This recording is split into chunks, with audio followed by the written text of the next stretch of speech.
Whoever films the freak crying first drinks are on me. Brett Sullivan said it loud, laughing, pointing across the break room at the quiet waitress scrubbing dishes with her back turned. That mute regular in the private room, he won't answer anybody, and the Ice Queen barely talks either. So let's send the freak to serve the freak and watch her fall apart. The whole staff roared. Phones came out. Nobody noticed Tessa Walker's hands had gone still in the sink or that she'd heard every word. They thought they were about to break her. They had no idea she was about to change everything. Before we go on, if stories about quiet strength and unexpected kindness move you, please subscribe and stay to the very end, because this one turns in ways you will not see coming. And do me one favor, comment the name of the city where you're watching from right now so I can see just how far Tessa's story travels tonight.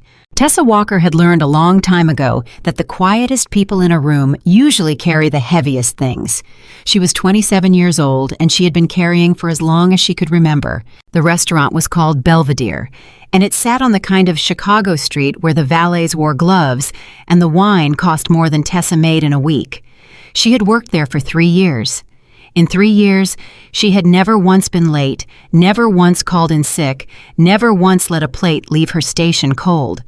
And in 3 years, not a single coworker had bothered to learn one true thing about her. They thought they knew her. They called her the mute one, the Ice Queen, the girl who never smiled. They said it in the break room like it was a joke everyone was in on. They said it loud enough for her to hear, which was the whole point. What none of them knew was that Tessa spoke plenty.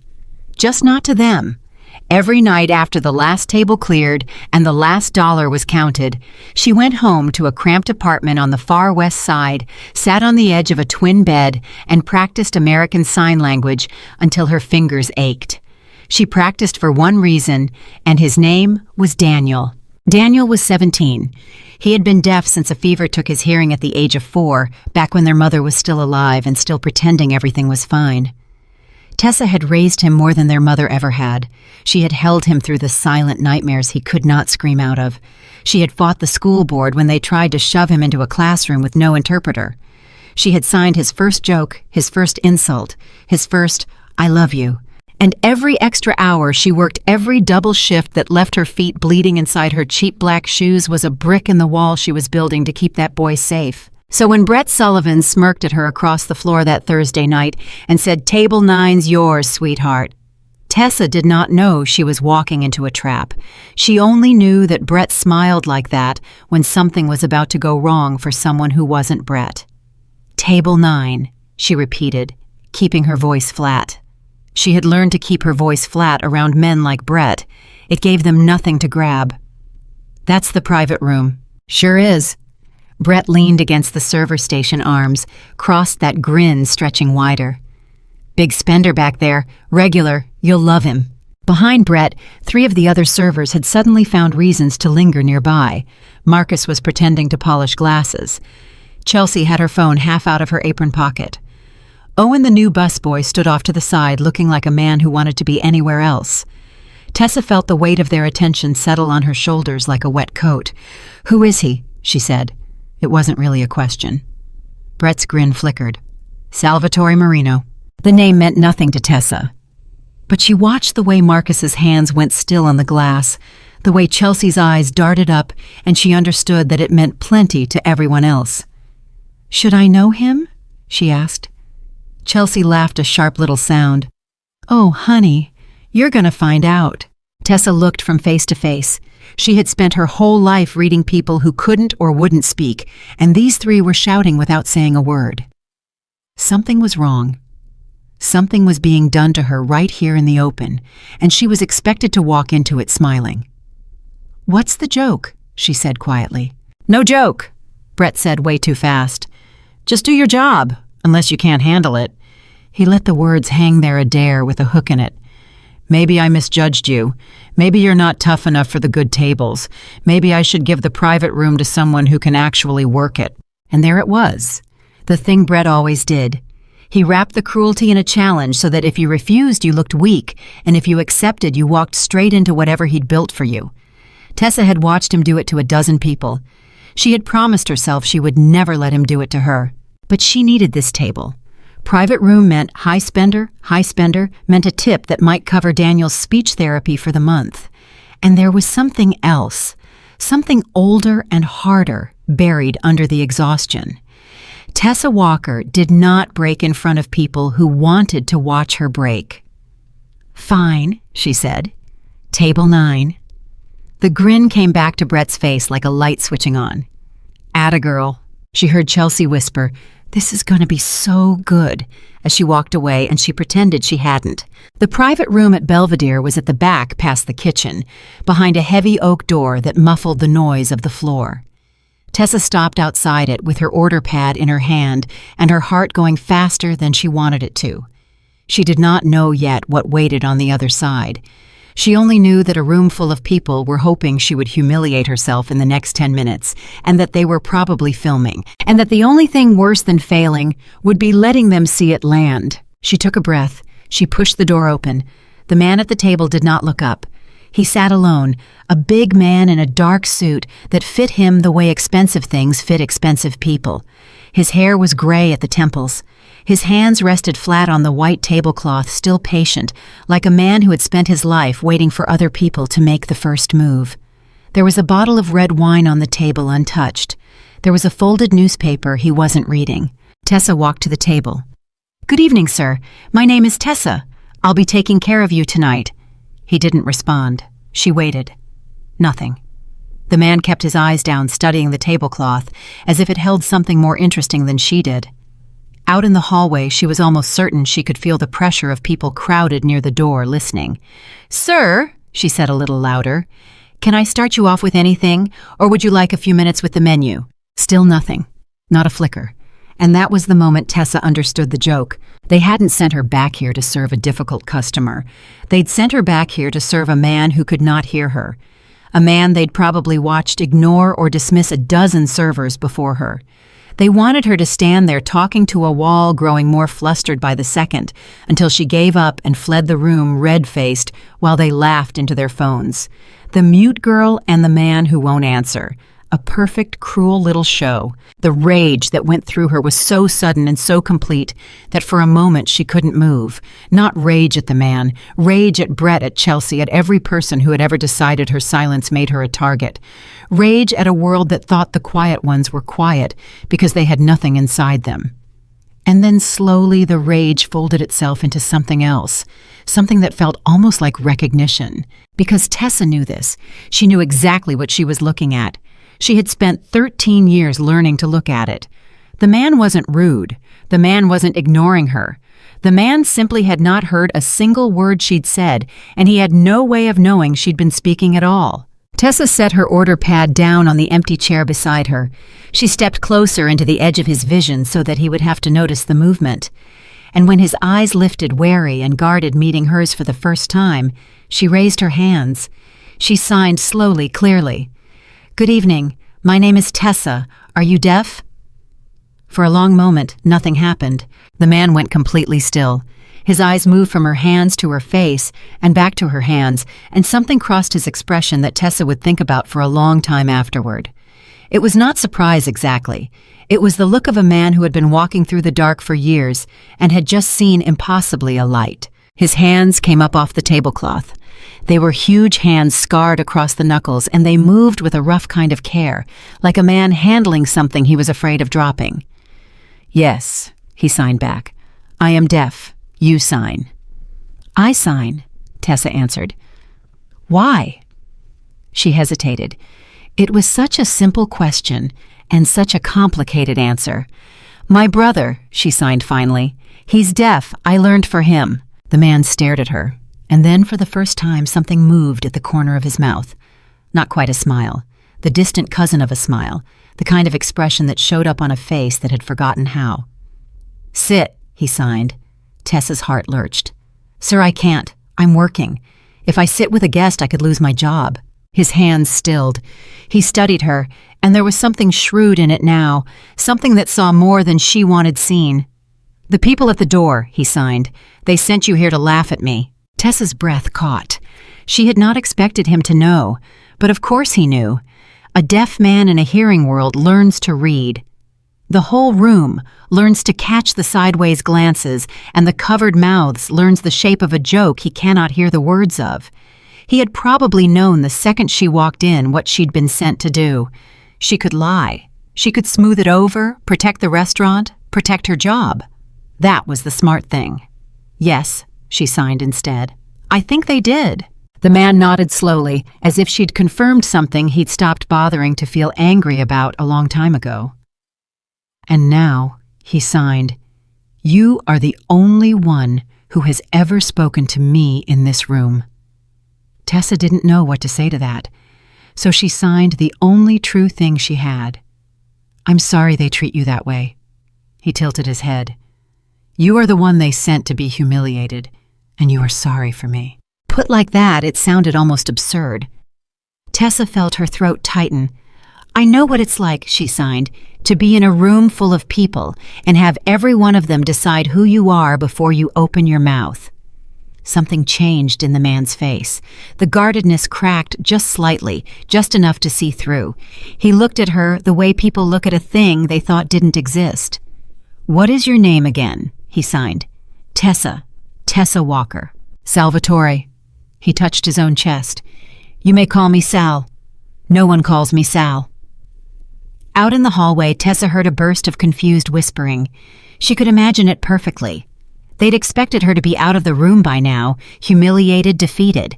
Instead, she was still in there, and whatever was happening on the other side of that door, it wasn't the show they'd bought tickets for. Salvatore's eyes flicked toward the door, then back to her, and this time the smile made it all the way to the surface. They are confused, he signed. They do not understand what is happening. No, Tessa signed. They don't. Good. He gestured again at the chair. Then let them be confused a little longer. Sit. 1 minute. If your manager comes, I will tell him I demanded it. He will not argue with me. Tessa should have said no. Every rule in the building said no. But she was so tired, and it had been so long since anyone had looked at her like she was a person instead of a punchline. And there was something in the way this frightening, gentle stranger held out his rough hands toward the empty chair that made the word no impossible to find. She sat. She would look back on that decision for the rest of her life. It was the moment everything changed, though she didn't know it yet. She didn't know who Salvatore Marino was. She didn't know what he could do, or what had been done in his name, or the storm that was already gathering behind the walls of his quiet, careful world. She only knew that for the first time and longer than she could remember, she was talking to someone. Really. Talking hands flying, and neither of them was pretending to be anything they weren't. Tell me about your brother, Salvatore signed. And Tessa did. It came pouring out of her in a way it never came out to hearing people, because with them there was always the effort of translating herself, always the wall of her own careful quiet. But her hands knew Daniel by heart. She told Salvatore about the fever, about the years of fighting the school, about the night Daniel came home with a black eye because some kid had decided a deaf boy was an easy target and Daniel had proven him wrong. She told him about the double shifts, about the medical debt that followed her like a shadow, about the way she counted every dollar twice. Salvatore watched her hands the whole time. He didn't interrupt. When she finally stopped, embarrassed at how much she'd said, he was quiet for a long moment. Your brother, he signed, is lucky. Tessa shook her head. He's not. He's had a hard life. He has a hard life, Salvatore corrected, and a sister who spends her nights learning his language so he is never alone in a room. That is more than most people get. That is more than I got. The way he signed the last 3 words, something behind them, made Tessa go still. You, she signed carefully. Did you have someone? For the first time, Salvatore looked away. His hands settled back onto the tablecloth. When he lifted them again, they moved slower. I lost my hearing when I was 9, he signed. Not a fever. A man hit me. Here. He touched the side of his head. After that silence, my family did not learn to sign. They spoke around me, over me, about me. I learned to read faces because it was the only way to know if I was safe. I have been reading faces for 40 years. He paused. You are the first person in a long time whose face I did not have to read, because you simply told me the truth. Tessa felt something crack open in her chest. She had walked into this room braced for cruelty and found instead a man who had been lonelier than she was. Two people the world had decided to talk around, finally talking to each other. "Sir," she signed, and then corrected herself with a small smile. "Sal, I really do have to go back to work. If I don't, I'll get in trouble and I need this job. I need it badly." Salvatore nodded slowly. He understood need. She could see that he understood it. But before she stood, his hands came up one more time. "Come back," he signed. "Next Thursday. I come here every Thursday. Same room, same time. I have come here every Thursday for 2 years and sat alone. Come back, and I will not be alone." Tessa hesitated. It was a strange request from a strange man, and every instinct she'd built up over a hard life told her to be careful. But she looked at his face, and she didn't have to read it because he'd handed her the truth the same way she'd handed him hers. He wasn't asking for anything but company. He was asking not to be talked around. "Okay," she signed. "Next Thursday." She stood, picked up her order pad, and walked to the door. She paused with her hand on the heavy oak and glanced back. Salvatore had picked up his newspaper again, the picture of a man dining alone, but there was something different in the set of his shoulders now, something less heavy. Tessa pushed the door open and stepped back out into the noise of the floor. They were waiting for her. Of course they were. Brett stood dead center, arms crossed, that grin already loaded and ready to fire. Chelsea had her phone up filming. Marcus and 2 others hung back smirking. Owen the busboy stood at the very edge of the group with his eyes on the floor. "Well," Brett said loud enough for half the restaurant to hear. "How'd it go with the freak? He talked to you. He talked to anybody." Tessa looked at him. She looked at the phone in Chelsea's hand. She looked at the little half circle of people who had spent the last 20 minutes hoping she'd come out crying. And she felt something she hadn't felt in a long, long time. She felt like she'd won. "He was lovely," she said. The grin on Brett's face flickered. "What? He was lovely," Tessa repeated calmly. "We had a nice conversation. He asked me to come back next week." The silence that followed was worth more to Tessa than any tip. Chelsea's phone drooped in her hand. Marcus's smirk fell right off his face. And Brett for one glorious second looked like a man who had set a trap and heard it snap shut on empty air. "That's not," Brett started. "That's not possible. He doesn't talk to anybody. He can't even hear you. You're lying." "I'm not lying," Tessa said. "I have tables to check." And she walked past him, past all of them, her chin up and her hands steady, leaving Brett Sullivan standing in the middle of his own failed joke. But Tessa was not naive. She had lived too hard a life to believe that walking away clean was the same as walking away safe. She could feel Brett's eyes drilling into her back as she moved across the floor, and she knew the way you know weather is coming, that she had just made an enemy of a man who did not forgive being made a fool of. She was right. Brett Sullivan did not laugh it off. He couldn't. He had built his little kingdom at Belvedere on being the guy who ran the games, the guy nobody crossed, and Tessa Walker had just walked into his best joke and walked out having beaten it. Worse, she'd done it in front of everyone. In front of the phones. The clip Chelsea had been so eager to record didn't show a humiliated waitress at all. It showed a strange, dangerous man asking a quiet girl to come back. It showed Brett looking stupid. By the end of the night, the story had already started to twist. Tessa caught the edges of it as she moved through her shift. The whispers weren't about Salvatore anymore. They were about her. You hear she was in there 20 minutes? With Marino, what's she after? Come on, girl like that, guy like that. She knows exactly what she's doing. Tessa's stomach turned. She understood with a sick clarity what was happening. Brett couldn't beat her with the truth, so he was building a lie. If he couldn't make her the fool, he'd make her the schemer. The gold digger, the girl working an angle on a dangerous man. And in a place like Belvedere where reputation was currency, a lie like that could cost her everything. She found Owen by the dish pit near the end of the night, scraping plates, his shoulders hunched. "Owen," she said quietly. He flinched like she'd caught him at something. "Tessa." "Hey." "You were there," she said, when Brett set it up, in the break room. Owen's jaw worked. He was young, maybe 19, still new enough to feel bad about things, but not brave enough to do anything about them. "I didn't say anything to him," he mumbled. "I didn't laugh. You didn't stop it either." Owen looked away. It's not that simple. Brett runs the schedule. He runs everything back here. You cross him, you're gone, or he makes your life hell until you quit. You've seen it. You've seen what he did to Renata to Cole. I got rent, Tessa. I got a kid on the way. He swallowed. I'm sorry. For what it's worth. I'm sorry. Tessa looked at him for a long moment.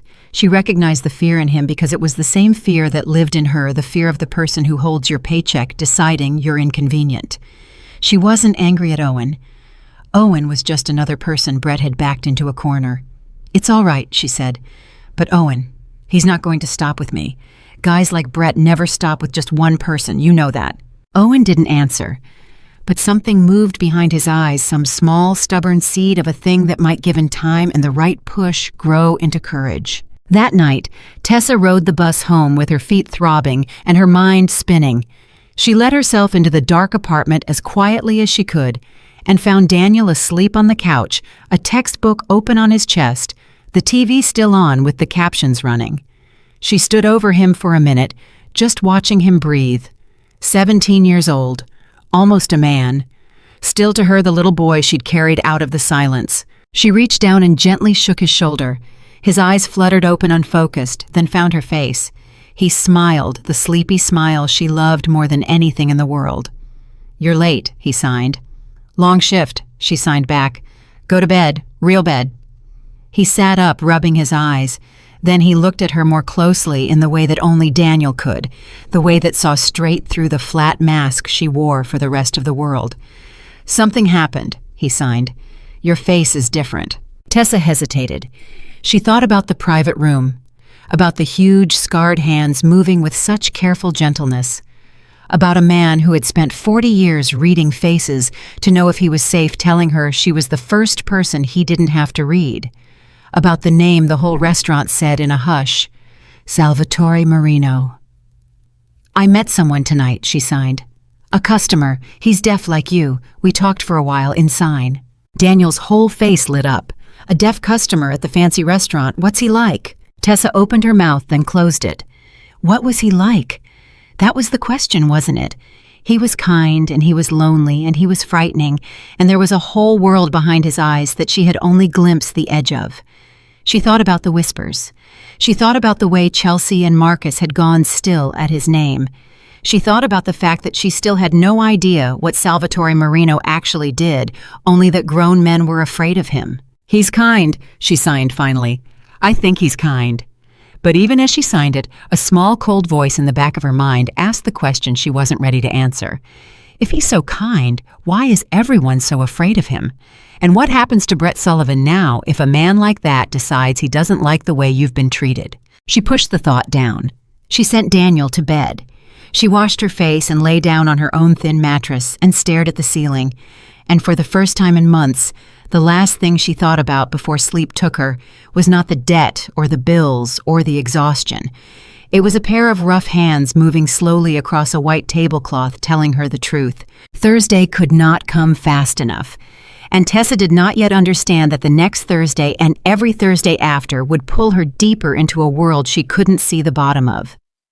She didn't know that Brett was already on the phone spreading his lie. She didn't know that somewhere across the city, in a quiet office with no music playing, Salvatore Marino had asked one of his men a single question. The manager at Belvedere, the loud one. Find out about him.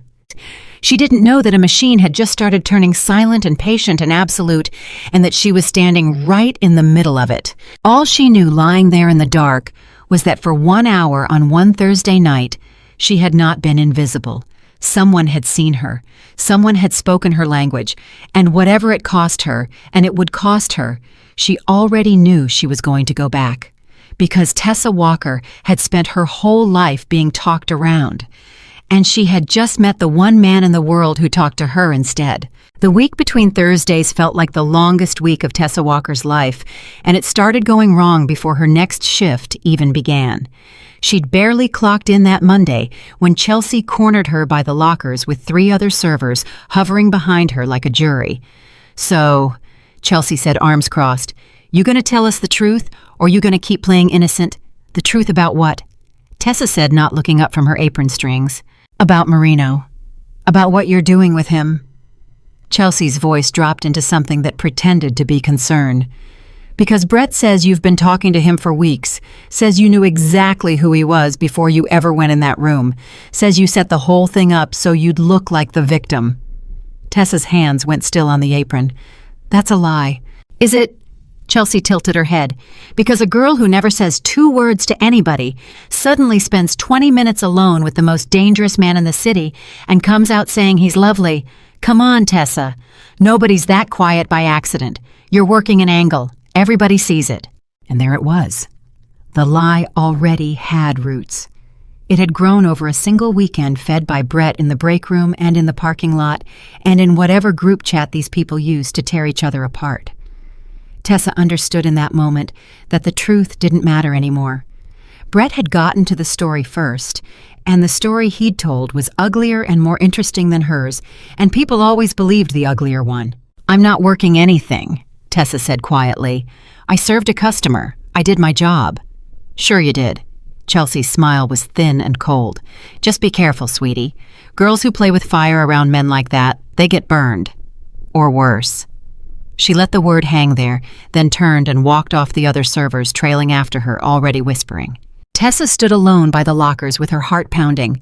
She wanted to scream. She wanted to grab Chelsea by the shoulders and tell her that she'd learned to sign for a deaf little boy who cried in silence, that she'd never worked an angle on anybody in her life, that the only thing she was guilty of was being kind to a lonely man everyone else was too scared to look at. But she knew it wouldn't matter. She'd learned a long time ago that explaining yourself to people who'd already decided who you were just gave them more rope. So she said nothing. She tied her apron, and she went to work. Brett found her 20 minutes into the shift. He didn't corner her the way Chelsea had. He just drifted up beside her at the server station while she was ringing in an order and spoke low so no one else could hear. You embarrassed me the other night, he said. Tessa kept her eyes on the screen. I did my job. You made me look stupid in front of my whole floor. His voice was calm, almost pleasant, and that was worse than if he'd shouted. You think I'm going to forget that? You think that goes away? He leaned in a little closer. Here's how this works. Walker, I control the schedule. I control the sections. I control whether you go home with $100 or 12. You want to keep playing games with your Mafia boyfriend, that's your funeral. But the second you cost me, you're done. I'll bury you so deep in double shifts and dead sections you'll quit before you even see it coming. You understand me? Tessa finally turned and looked at him. And what she saw in Brett Sullivan's face was not strength. It was fear dressed up as power. He was afraid of her, afraid of what had happened in that room, afraid that for one night he hadn't been the one holding all the cards. She'd seen that look before on schoolyard bullies and drunk customers, and every small man who'd ever tried to make himself feel big by making someone else feel small. I understand you, she said. Good. He straightened up. Now go take table 14. They've been sitting 5 minutes. She went. But something had shifted in her chest, hard and cold and certain. She'd spent 3 years keeping her head down at this place, taking whatever Brett dished out, telling herself it was worth it for the paycheck. She wasn't sure she could keep doing that anymore, not now that she knew what it felt like to sit across from someone who saw her. That night, riding the bus home, her phone buzzed. An unknown number. She almost didn't answer, but something made her swipe. It wasn't a call, it was a text. Miss Walker, my name is Vincent. I work for Mr. Marino. He asked me to make sure you received your gratuity from Thursday. It was left with the restaurant, but he was concerned it might not reach you directly. Below it was a second message. He also wished me to say he looks forward to Thursday. Tessa stared at the screen. Her hands had gone cold. It wasn't the message itself. It was what it meant. It meant that a man she'd spoken to for 20 minutes had people. It meant he'd noticed her, remembered her thought about whether Brett would skim her tip, and sent someone named Vincent to handle it. It meant that the quiet, lonely man in the private room could reach across the whole city and touch her life whenever he wanted. She should have been afraid. Part of her was. But another part, the part that was so tired of being invisible, felt something warm move through the fear. Someone had made sure she got paid. Someone had cared enough to check. She texted back a single word. Thank you. Then she turned off her phone before she could talk herself into or out of anything else. At home, Daniel was still awake, sitting at the kitchen table with his homework spread out in front of him. He looked up when the light of the hallway hit him, and his face broke into the smile that always undid her. "You're not going to believe my day," he signed. "Tell me," she signed, back dropping into the chair across from him. "Mr. Alvarez said there might be a spot in the summer ASL program at the community college. The real one, with deaf instructors. He said I could apply." Daniel's hands were flying now faster than she could remember seeing them, lit up with a hope she hadn't seen in him in a long time. "There's other deaf kids there, Tess. A whole community. He said I'd fit right in." Tessa's throat tightened. She knew what that program cost. She knew it down to the dollar because she'd looked at it a year ago and closed the browser tab and told herself, maybe someday. There was no room in the budget for it. There was barely room in the budget for the electricity. "That sounds amazing," she signed carefully. Daniel's face changed. He'd caught it, the hesitation, the thing behind her words. He was too smart, too used to reading her. "It costs money," he signed. It wasn't a question. "It's okay, I know we can't. I just wanted to tell you. It's okay, Tess. Really." And that was the thing that nearly broke her. Not that they couldn't afford it, but that Daniel at 17 had already learned to shrink his own dreams before she could, to say it's okay, before she had to be the one who said no. He'd learned to protect her from the pain of disappointing him. No kid should have to learn that. "We'll figure it out," she signed. "I mean it. You apply, we'll figure out the money." "Tessa." "I mean it, Daniel." She reached across the table and took his hands in hers, stopping them, holding them. "You've spent your whole life fitting yourself into rooms that weren't built for you. You deserve one room that is. We'll figure it out." He looked at her for a long moment, and his eyes were wet, and then he nodded. That night, after he'd gone to bed, Tessa sat at the kitchen table with a notebook and a calculator and did the math 3 different ways, and every way it came out impossible. The program cost $1,800. She had $211 to her name and a medical bill due in 2 weeks. She put her head down on the table and let herself cry for exactly 1 minute. Then she wiped her face, closed the notebook, and went to bed. Crying was a luxury she budgeted the same as everything else. Thursday came slow, and then all at once. She'd worked herself into knots over whether Brett would even let her serve the private room again, but when she arrived that evening, the section assignment was already posted, and there it was in Brett's own handwriting. Table 9, Walker. She stared at it confused, until she understood. Brett wasn't giving her the table as a kindness. He was giving it to her so he could watch, so he could gather more ammunition for his lie, so he could point and say, "See, look at her running back to him." What did I tell you? Let him watch, Tessa thought. And she pushed open the heavy oak door. Salvatore was already there. He looked up the second she entered, and this time there was no wary guardedness, no waiting to be humiliated. This time his whole face opened when he saw her, and he lifted his hands before she'd even reached the table. "You came back," he signed. "I said I would," she signed. "People say many things." He gestured at the chair across from him, the same chair. "Sit, please, 2 minutes.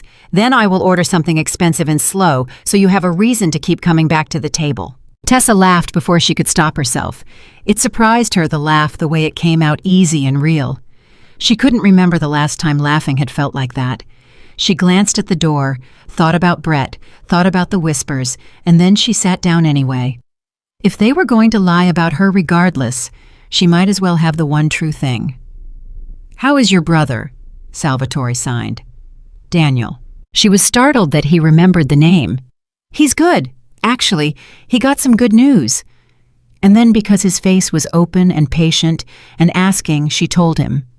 About the summer program, about the deaf instructors and the community, and the way Daniel's whole face had lit up. And then, because she was so tired of carrying it alone, she told him the other part too. About the $1,800 she didn't have. Salvatore listened, the way he always listened, completely still watching her hands, and when she finished he was quiet for a moment. Then he signed something that made her stomach drop. "I will pay for it." "No." She signed it fast, sharp. "No, Sal, no. That's not why I told you." "I know it is not why you told me." His hands were calm. "That is exactly why I offered. If you had asked, I would wonder. You did not ask. You told me about your brother's joy and your own worry in the same breath because you cannot separate them. Let me do this. It is nothing to me. It is everything to him." And that right there was the moment Tessa understood exactly how dangerous this man was to her. Not because he could hurt her, because he could help her, because he could reach into her life and lift the weight she'd been carrying alone for so long, and God, how she wanted to let him. It would be so easy. $1,800. Nothing to him, everything to Daniel. "I can't," she signed, and it physically hurt to sign it. "Sal, please understand. If I take money from you, then everything they're saying about me becomes true. That I'm using you, that I'm after your money. I can't. Not because I don't want to help Daniel, because I have to be able to look at myself." Salvatore studied her for a long time, and then something shifted in his expression, something that looked almost like grief, or maybe recognition. "You know who I am," he signed. "What they say I am." Tessa's heart began to pound. "I know what people whisper. I don't know what's true." "Ask me," he signed. "Ask me and I will tell you the truth. I owe you that much. You are the only person who has told me the truth in this room, so I will tell you the truth back, even if it makes you leave." The whole room seemed to go silent. Tessa's hands hovered in the air. She'd wanted to ask this question since the moment she'd walked out of that room a week ago, since the whispers, since the way grown men flinched at his name, and now he was offering, and she was terrified of the answer. "Are you," she signed and stopped and started again. "The things they say, about the criminal world, about you being connected to it, are they true?" Salvatore did not look away. That was the thing she'd remember. He held her eyes and he lifted his hands and he told her, "Yes," he signed. "Some of it is true. I came up in a world you would not recognize, in a family that did things I will not describe to you across a dinner table. I have done things I cannot undo. Men are afraid of me because they have reasons to be afraid of me. That is the truth, Tessa. I will not soften it, and I will not pretend to be a good man who is misunderstood." Tessa's blood had gone cold.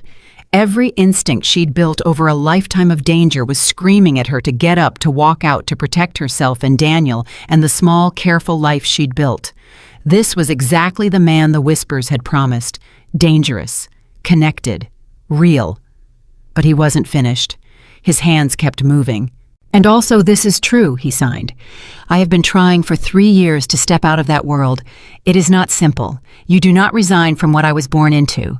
But I have been pulling myself out of it inch by inch, and it is the loneliest thing I have ever done, because when you leave that world, the people in it stop trusting you, and the people outside it never trusted you to begin with. So I sit here every Thursday alone, a man between two worlds belonging to neither." He paused, until a waitress signed to me and asked if I was deaf. Tessa didn't move. She didn't know what to do with any of it, the honesty of it, the enormity of it. She'd asked for the truth, and he'd handed it to her, all of it, the terrible and the human, and now she had to decide what to do with a truth that heavy. "Why are you telling me this?" she signed finally. "Because you will not take my money," he signed, and there was something almost like a smile in it. "Because you would rather carry the weight yourself than owe me anything. Do you know how rare that is in my life? Everyone who comes near me wants something. Everyone. You are the first person in longer than I can remember who wanted nothing from me except that I not be alone at a table. That is why I am telling you the truth, because you have earned it." Out in the hallway, the oak door muffled the sound, but Tessa could still feel it, the presence of people. Brett. Watching. Waiting. Building his lie one Thursday at a time. And here she sat across from a man who'd just confessed to being everything the whispers said, and more, and she couldn't make herself get up and walk away. "I have to get back to work," she signed. Her hands were shaking. "I need to think. Sal, I need to think." "I know," he signed. "Take all the time you need. I am not going anywhere. I have sat at this table alone for 2 years. I can wait." He hesitated. "But Tessa, whatever you decide, I am glad you came back. Even if it is the last time, I am glad." She stood. She made it to the door, and then she stopped her hand on the wood and turned back one last time. "The people out there," she signed. "The manager, Brett, he's been telling everyone I'm using you, that I set the whole thing up." She didn't know why she was telling him. Maybe because he'd been so honest, and she wanted to be honest too. Maybe because she was scared, and she needed him to know. It's making my life very hard. I wanted you to know why I look scared. Something changed in Salvatore's face. It was subtle. She almost missed it. But she'd spent her whole life reading faces, and she watched the warmth drain out of his and something else move in behind it, something still and cold and very, very old. His hands came up slowly. "The manager," he signed. "Brett, he is spreading lies about you, because of me, because you were kind to me. It's not your fault." She signed quickly, and too late she understood she'd made a mistake. She'd handed something to a man who could do things with it. "Sal, please, it's fine. I can handle Brett. I don't want you to—" "What is his last name?" Salvatore signed. "Sal. Tessa." His hands were gentle, but the thing behind his eyes was not gentle at all. "I am not going to do anything you do not want. I am asking a question, nothing more. What is his last name?" She should have refused. She knew even in the moment that she should have refused. But she was so tired and so scared, and there was a part of her, a small, ugly, honest part, she wasn't proud of, that wanted someone bigger than Brett to finally make Brett stop. "Sullivan," she signed. "Brett Sullivan." Salvatore nodded once, his hands stilled, and he signed the last thing she'd take home with her that night, the thing that would keep her up until dawn. "Go back to work," he signed. "Do not worry about Brett Sullivan anymore."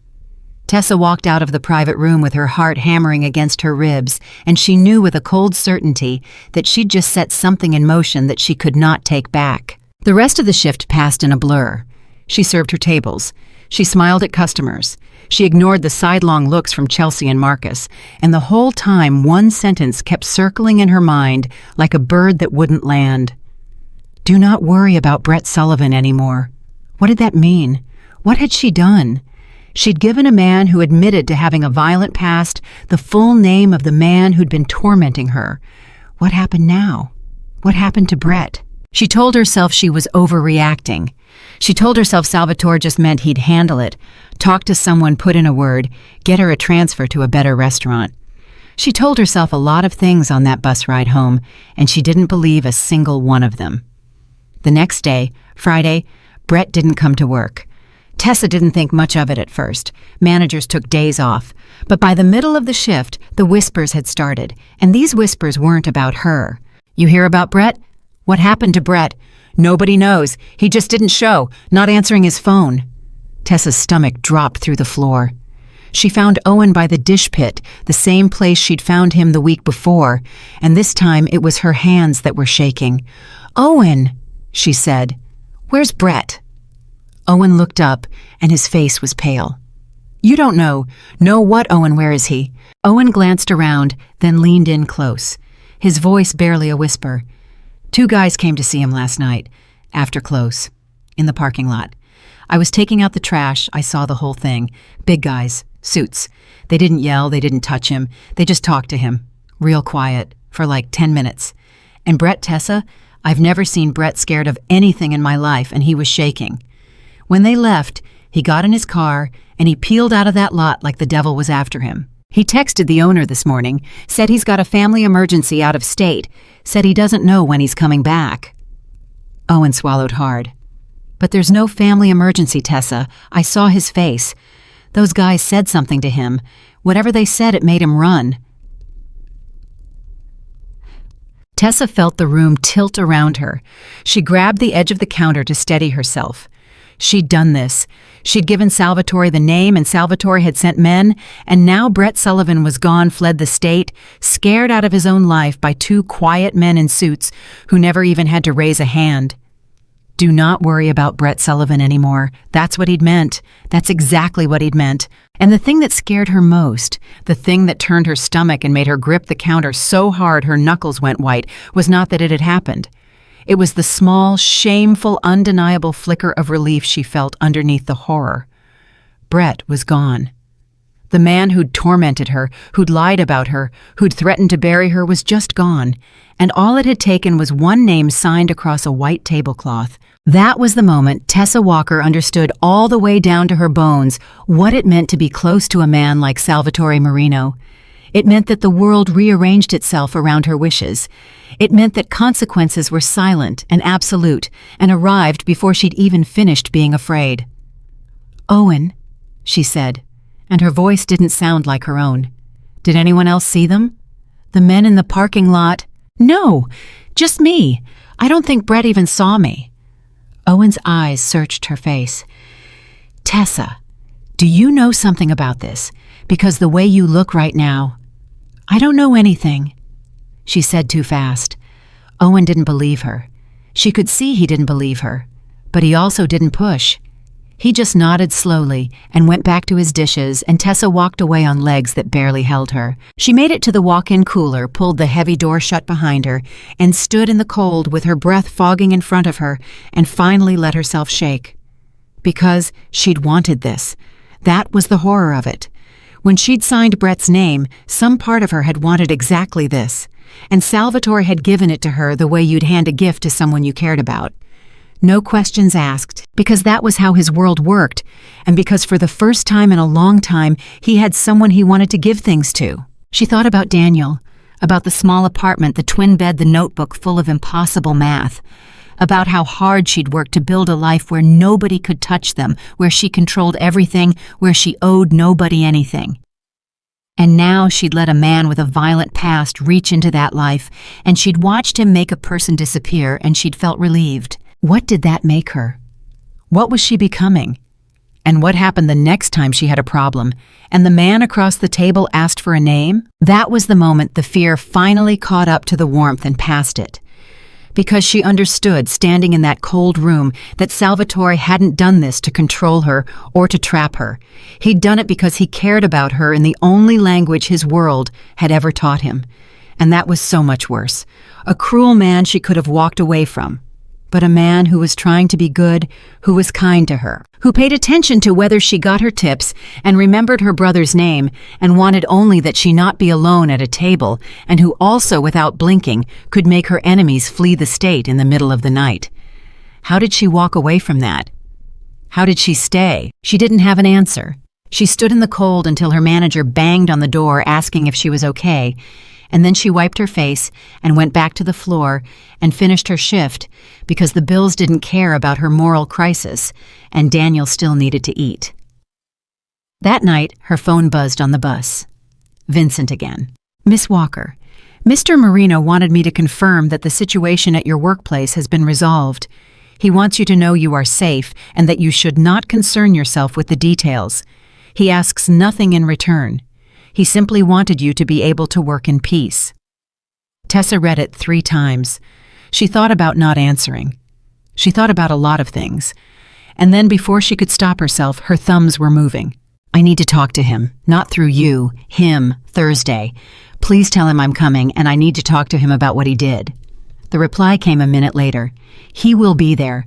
He said he expected you would want to talk.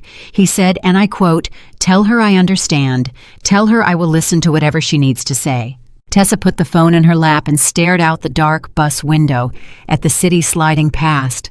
All those lit windows, all those lives, none of them knowing that a quiet waitress had just learned she was holding a kind of power she'd never asked for and didn't know how to put down. She got home to find Daniel waiting up again, and this time he took one look at her and didn't ask what happened. He just got up, crossed the kitchen, and hugged her the way he used to when he was small, and she was the one who needed holding for a change.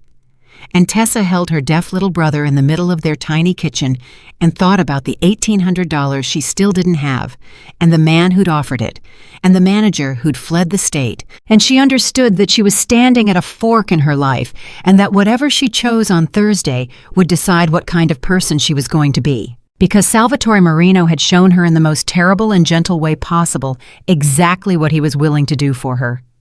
And now she had to decide what she was willing to accept, whether she could love a man like that, or even just care about him without losing the one thing she'd protected her whole life. The thing that made her different from Brett, different from all of them. The thing that let her look at herself in the mirror. Her dignity.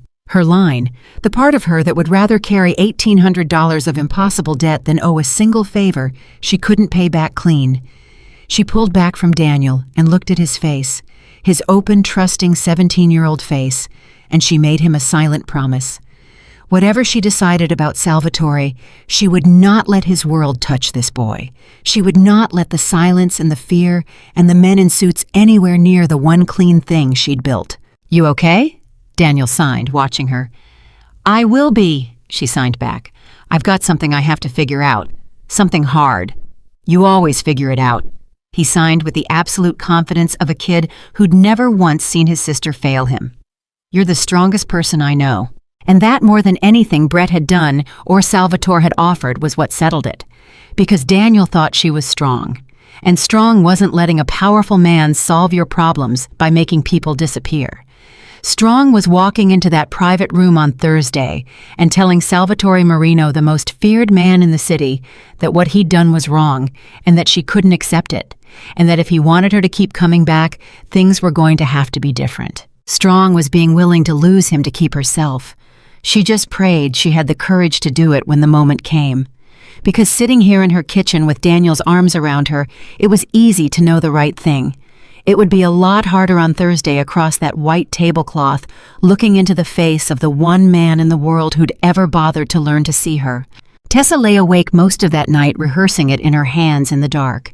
The words she'd sign, the lines she'd draw, over and over until the ceiling turned gray with dawn and she still hadn't gotten it right. And she understood that some conversations you couldn't rehearse, you could only walk into and pray. 3 more days until Thursday. 3 days to decide who Tessa Walker was going to be. 3 days turned out to be enough time for everything to get worse. It started Tuesday when the restaurant owner himself, a nervous man named Mr. Delgado, who almost never came down to the floor, pulled Tessa aside into his cramped office and shut the door. "Sit," he said. He didn't sit himself. He paced, wringing his hands. "Tessa, I need to ask you something, and I need you to be honest with me."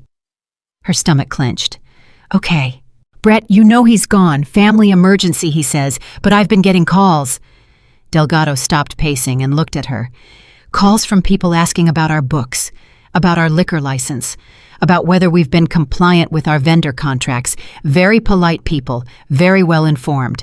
And this morning a man I have never met sent me a very generous offer to buy into the restaurant, out of nowhere. And when I said no, he said, and I'm quoting him, that he'd hate to see a good business run into difficulty." Tessa's mouth went dry. "Now," Delgado went on, "I've been in this city a long time. I know what those calls sound like. I know what that offer means. And it all started the same week Brett ran off, and the same week people started telling me, you've got some kind of relationship with Salvatore Marino." He leaned on the desk. "So I need to know. What have you gotten my restaurant into?" "Nothing," Tessa said, and her voice cracked. "Mr. Delgado, I swear to you, I didn't ask for any of this. I served him. That's all. I served a deaf customer, and I signed to him because I know how, and everyone turned it into something it isn't." Delgado studied her for a long moment, and then to her surprise, his face softened just a little. "You know what?" he said quietly. "I believe you. I've watched you work for 3 years. You're the hardest working, most honest person I've got, and you never gave me a reason to doubt you." He sighed and rubbed his face. "But it doesn't matter if I believe you, Tessa, because whatever's happening, it's happening around you, and I've got 22 other employees and a mortgage on this place. I can't have this kind of attention. I hope you understand." The floor dropped out from under her. "Are you firing me?" No, I'm not firing you." He held up his hands.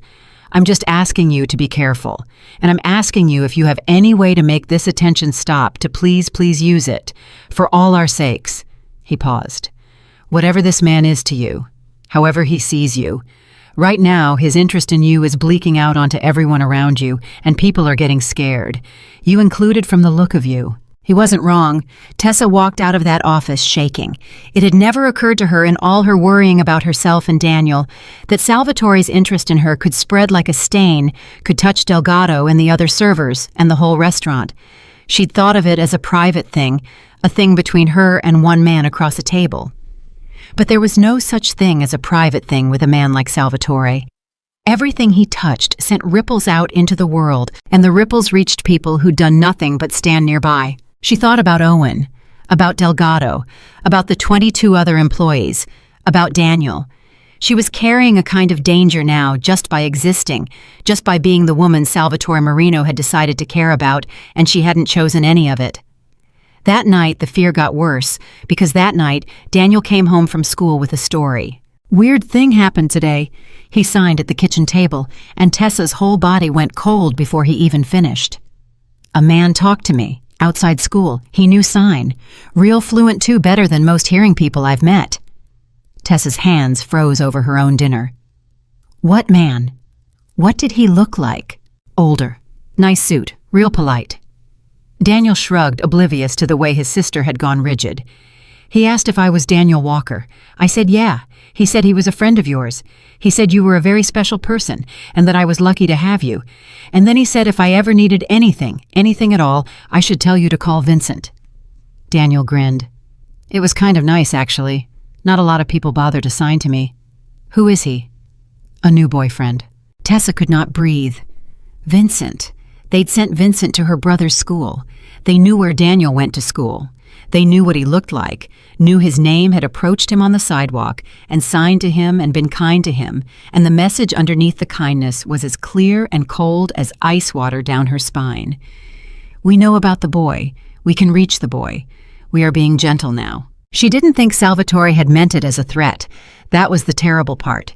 She was almost certain, knowing him now, that he'd meant it as reassurance, as protection. See, we watch over the people you love too. In his world, having powerful men know your family and offer help was a gift, the highest gift a sign you were under someone's wing. He'd sent Vincent to Daniel the way a normal man might send flowers, but it didn't land as a gift. It landed as the single most frightening thing that had happened yet, because the one line Tessa had drawn, the one promise she'd made herself, was that Salvatore's world would never touch Daniel. And it already had. It had walked right up to him on a public sidewalk and signed hello. Tessa. Daniel's face had changed, catching her fear the way he always did. What's wrong? You look scared. Is he not a friend? Did I do something? No, she signed, forcing her hands to be calm, forcing her face into the flat mask she wore for everyone but him. No, baby, you didn't do anything wrong. He's a person I know from work. I didn't know he'd talk to you, that's all. It surprised me. But you're shaking. I'm cold. She wasn't cold. Daniel, listen to me. This is important. If that man or any man you don't know ever talks to you again, even if he's nice, even if he signs you walk away and you call me right away, you understand I don't care how polite they are. You call me. Daniel's brow furrowed. You're scaring me, Tess. I know, I'm sorry. She reached across and squeezed his hands. It's probably nothing. I just want you safe. That's my whole job, remember, keeping you safe. So humor me, okay? He nodded slowly, but the light had gone out of his face, and Tessa hated herself for it, hated that she'd brought fear home to the one place that was supposed to be safe from it. She'd spent her entire adult life building a wall around this boy, and she'd let a man tear a hole in it with nothing more than a kind word on a sidewalk. That was the night Tessa stopped hesitating. Whatever tangled, warm, complicated thing she felt for Salvatore Marino, whatever it had been growing into across those 2 Thursdays, it did not matter next to this. He had touched Daniel, and that meant the conversation she'd been rehearsing in the dark wasn't going to be a gentle drawing of lines anymore. It was going to be a reckoning. She barely slept. She went to work Wednesday like a woman walking to her own trial. And Wednesday was when the last piece fell into place, the piece that turned her fear into something harder and colder and more certain.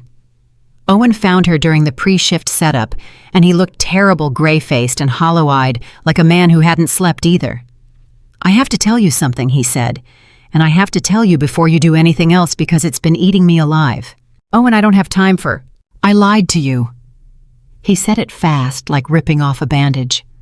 Last week, when you asked me about the break room about Brett setting you up, I told you I didn't laugh and I didn't say anything. That was a lie. His voice was shaking. I helped him, Tessa. I was the one who told Brett you knew sign language. I heard you on the phone once, months ago, with your brother using video signing. I told Brett about it. That's why he picked you for the private room. He didn't just pick you because you were quiet. He picked you because I told him you could sign, and he thought it'd be funnier that way. The deaf man and the girl who signs, and he figured you'd be too scared to actually do it that you'd freeze up and run. Owen's eyes were wet. The whole thing, the whole joke. It happened because of me, because I wanted Brett to like me, because I was scared of him, and I thought if I gave him something funny, he'd leave me alone. Tessa stared at him. The room seemed to spin slowly around her. Everything she'd been through in the last 2 weeks, the whispers, the lies, Delgado's fear Vincent at Daniel's school, all of it traced back to this. To a scared 19-year-old busboy who'd overheard her signing to her brother and traded that small private thing to a bully to buy himself a little safety. "You told him," she said slowly. "You told Brett I could sign, so he'd send me to Salvatore." "Yes," Owen's voice broke. "And I've been sick about it ever since, because it wasn't supposed to be like this. It was supposed to be a stupid joke that fell flat. And instead, you actually signed to the guy, and it turned into this whole thing, and Brett's gone, and there's these men calling Delgado, and I keep thinking, this is all my fault, all of it. I started it, and I've been too much of a coward to tell you." Here was the twist that undid her. It wasn't a twist about Salvatore or Brett or the criminal world. It was smaller and more human than that, and somehow it hurt more. The thing that had connected her to Salvatore Marino, the one genuine and beautiful thing in this whole nightmare, the moment she'd signed to a lonely man, and he'd looked at her like she was a light in the dark. That moment only happened because a frightened boy had sold her secret to a bully as a joke. The best thing in her life right now had been born from the worst kind of betrayal. And she didn't even have the room to be angry because looking at Owen at his wet eyes and his shaking hands and his awful genuine guilt, she saw exactly herself. A person cornered by fear doing something small and shameful to survive and hating themselves for it. She'd almost taken Salvatore's money. She'd given Salvatore Brett's name. She'd felt relief when Brett vanished. She was not so clean that she got to stand over Owen in judgment. "Owen," she said quietly, "why are you telling me now?" "Because." He wiped his face with the back of his hand. "Because I've been watching what's happening to you. The whispers, the way everyone talks about you now. Chelsea and Marcus and the rest of them saying you're some kind of gold digger, some kind of schemer, and it's all a lie, and I know it's a lie because I know how it really started, and I've just been standing there letting them say it. Same as I stood there and let Brett set you up. I'm so tired of being the guy who just stands there." He took a shaky breath. "So I'm telling you, and if you want, I'll tell Delgado. I'll tell everyone. The whole truth about the break room, about the setup, about what Brett's really like, about how he's been running this floor like his own little kingdom, threatening people playing games. I've got stories, Tessa. Not just about you, about what he did to Renata, to Cole, to half the people who quit. I'll tell all of it. I needed to tell you first, because you're the one I hurt the most." And there it was. The thing Tessa hadn't known she needed.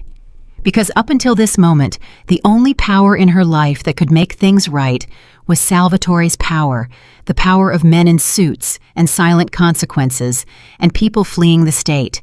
The dark power, the kind that scared restaurant owners and approached deaf boys on sidewalks. She thought that was the only option, accept Salvatore's protection or face Brett's world alone. But here was Owen offering her a different kind of power.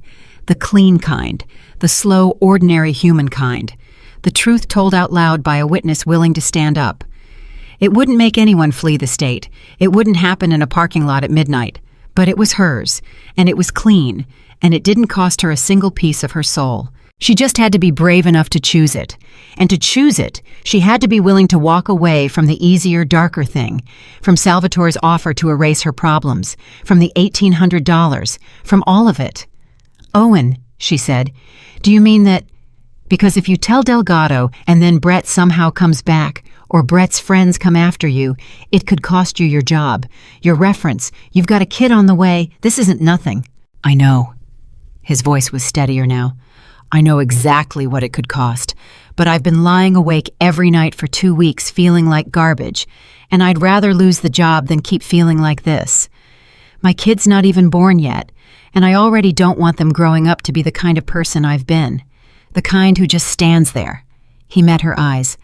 So yeah, I mean it. Just tell me when. Tessa felt something break open in her chest, something warm and painful and enormous. Because this was it. This was the answer she'd been rehearsing in the dark and never getting right. She'd thought her only choices were to accept Salvatore's dark protection or to face the world alone. She'd never imagined a third door, a scared boy finding his courage, the truth spoken plainly. Justice that didn't require anyone to disappear. Soon, she said. Not yet. There's something I have to do first. Something I have to say to someone. But soon, Owen. And thank you. You have no idea what you just gave me. He looked confused, but he nodded, and something eased in his hollow face, the particular relief of a person who's finally set down a weight they've been carrying too long. That night, Tessa went home and sat with Daniel and helped him with his summer program application, the one she still had no idea how to pay for, and she found that she didn't care anymore about the money the way she had. Because sitting there watching her brother's hands fly with excitement as he wrote about why he wanted to learn from deaf instructors, she understood something that made the whole tangled knot come clear. She could not build Daniel's future on Salvatore's money. She could not build it on men in suits and silent favors and consequences that arrived in parking lots at midnight. Because if she did, then everything Daniel became would have that darkness underneath it, would be founded on the one thing she'd sworn to keep away from him. The whole point of every double shift, every bleeding foot, every dollar counted twice, had been to build him a clean life. A life that was theirs. A life nobody could take back or hold over their heads. If she let Salvatore pay, she'd be trading Daniel's clean future for an easier present, and she would not do it. She'd rather carry $1,800 of impossible debt on her own back forever than hand her brother a future with strings she couldn't see. That was the moment she knew exactly what she was going to say on Thursday. Not the gentle line drawing she'd rehearsed, not the careful negotiation. The whole truth signed clean across that white tablecloth to the most feared man in the city. She was going to tell Salvatore Marino no. No to the money. No to the protection. No to the men in suits. No to Vincent at Daniel's school. No to all of it, the whole dark, beautiful, terrible offer of a world where her problems disappeared and her enemies fled the state, and she never had to be afraid or tired or alone again. She was going to look into the face of the one man who'd ever truly seen her, and she was going to refuse the only thing he knew how to give. And she was terrified because she didn't know if their fragile, real 2 Thursdays old connection could survive it. She didn't know if a man who'd been lonely for 40 years, who'd finally found one person who spoke his language and told him the truth, could hear the word no without it becoming another betrayal, another person turning away, another proof that the world would always talk around him and never to him. She thought about that all night, about the risk, about how easy it would be to just take the help, to let herself be protected, to let Daniel go to his program, and let Brett stay gone, and let herself for once be taken care of. God, how she wanted to be taken care of. She'd been carrying everything alone for so long that the offer of someone strong enough to carry it for her was almost unbearable to refuse. But she thought about what it would cost, not in money, in herself, in the thing that let her look Daniel in the eye when he called her the strongest person he knew, in the line between her and Brett, between her and every person who'd ever used power to make someone else small. She thought about the flicker of relief she'd felt when Brett vanished and how frightened that relief had made her, because she'd seen in that flicker how easy it would be to like this power, to start reaching for it, to become someone who solved her problems by giving men names across a table. She was not going to become that person, whatever it cost her with Salvatore. Thursday morning came gray and cold. Tessa got Daniel off to school watching from the window until he was safely down the block, unable to stop scanning the sidewalk for men in nice suits who knew how to sign. Then she got ready for work with the slow, deliberate calm of a person preparing for something enormous. She thought she had it all planned. She thought she knew exactly how the day would go. She would work her shift. She would go to the private room. She would tell Salvatore the truth, all of it, and she would find out whether their connection could survive her refusing his world. And then, whatever he said, she would come back and tell Owen it was time, and Owen would go to Delgado, and the clean, slow human truth would come out, and Brett's kingdom would fall the right way, the honest way, without anyone having to disappear. That was the plan. But when Tessa got to work that Thursday, everything she'd planned came apart in the first 5 minutes, because the section assignments weren't posted in Brett's handwriting anymore. Brett was gone. And the new schedule printed fresh that morning didn't have her name on the private room at all. It had Chelsea's. Tessa stared at the sheet, her heart pounding. Chelsea, in the private room with Salvatore. Chelsea, who'd called her a gold digger, who'd filmed her, who thought Salvatore was a monster, and Tessa a schemer working an angle. Chelsea, who had no idea the man in that room was deaf, who would walk in there and talk at him and grow flustered and cruel, who might do or say something that could not be taken back. And under her fear for what Chelsea might stumble into, a colder fear. Because Tessa had spent 2 weeks learning exactly how Salvatore's world responded to people who disrespected the ones he cared about. She'd seen what happened to Brett. And she thought with a stab of pure dread, what happens if Chelsea walks into that room and is cruel to him? What happens then? Who does Salvatore send? Where does Chelsea run? She had to get to that room. She had to get there before Chelsea did. She grabbed the schedule, her hands shaking, and went to find whoever had taken over Brett's duties, some assistant manager named Pam, who barely knew the floor, and she heard her own voice come out high and desperate. Pam, the private room. Table 9, that's supposed to be mine. There's been a mistake. Pam looked up, harried, holding a clipboard. No, honey, Chelsea requested it special this morning. Said she had a rapport with the regular back there. Said you'd been having some kind of trouble with him, and she wanted to smooth it over. Pam frowned. That's not right, because she was real insistent. Tessa's blood ran cold. Chelsea hadn't requested that room to smooth anything over. Chelsea had requested it to see for herself, to catch Tessa in her supposed scheme, or to get her own piece of the dangerous, powerful, fascinating man everyone was whispering about. Chelsea was walking into that room to play the exact same game Brett had, and she had no idea at all what she was actually walking into. And it was already too late. Because as Tessa turned toward the back of the restaurant, she saw the heavy oak door of the private room swing shut. Chelsea was already inside, already at the table, already right now standing in front of Salvatore Marino with her order pad and her cruel little smile and her complete catastrophic ignorance of the fact that the man could not hear a single word she was about to say. Tessa started running. Tessa hit the oak door with her shoulder and shoved it open, and the sight that met her stopped her cold in the doorway.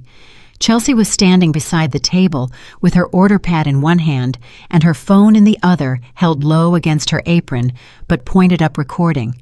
And she was talking fast and loud and cruel the way people talk when they think the person in front of them can't understand and can't answer back. It's so weird, honestly. You just sit there and don't say anything. No wonder they think you're a psycho. No wonder people are scared of you. Chelsea's voice was bright and vicious, performing for the camera she thought she was hiding. The little mute girl came out of here acting like you two were in love. Can you believe that? Like you'd ever look twice at trash like her. I bet you can't even understand a word I'm saying, can you? You just sit there like a big scary lump. Chelsea! Tessa's voice cut across the room like a blade. Chelsea spun around and her face went through 3 expressions in a single second: surprise, then guilt, then a hard, defiant sneer as she shoved the phone deeper into her apron. This isn't your table, Tessa. Get out. I requested it. Get away from him. Tessa was already crossing the room. Right now, Chelsea, I'm not kidding. Put the phone away and step back from that table. Or what? Chelsea planted her feet. You gonna have your boyfriend's goons come after me like they did Brett? Yeah, that's right. I know all about it. Everybody knows. Brett didn't have a family emergency. Brett got run out of town because your creepy old mobster snapped his fingers. That's who you're mixed up with, Tessa. That's what you are now. His little...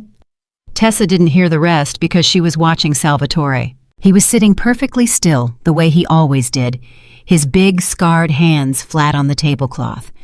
But his eyes were moving, reading. That was the thing about Salvatore that Chelsea would never understand, could never understand, because she thought silence meant emptiness. He couldn't hear a single word Chelsea was saying, But he'd spent 40 years reading the room, reading faces, reading the shape of cruelty in a person's mouth and shoulders and eyes. And he was reading Chelsea now, reading every ugly thing she'd been saying, understanding all of it without a single sound reaching his ears. And then his eyes moved to Tessa, and Tessa watched him take in her face, her fear the way she'd burst through that door, and she watched him understand that too. Understand that she'd come running, understand what she'd been running from and what she'd been running toward. His hands came up off the table.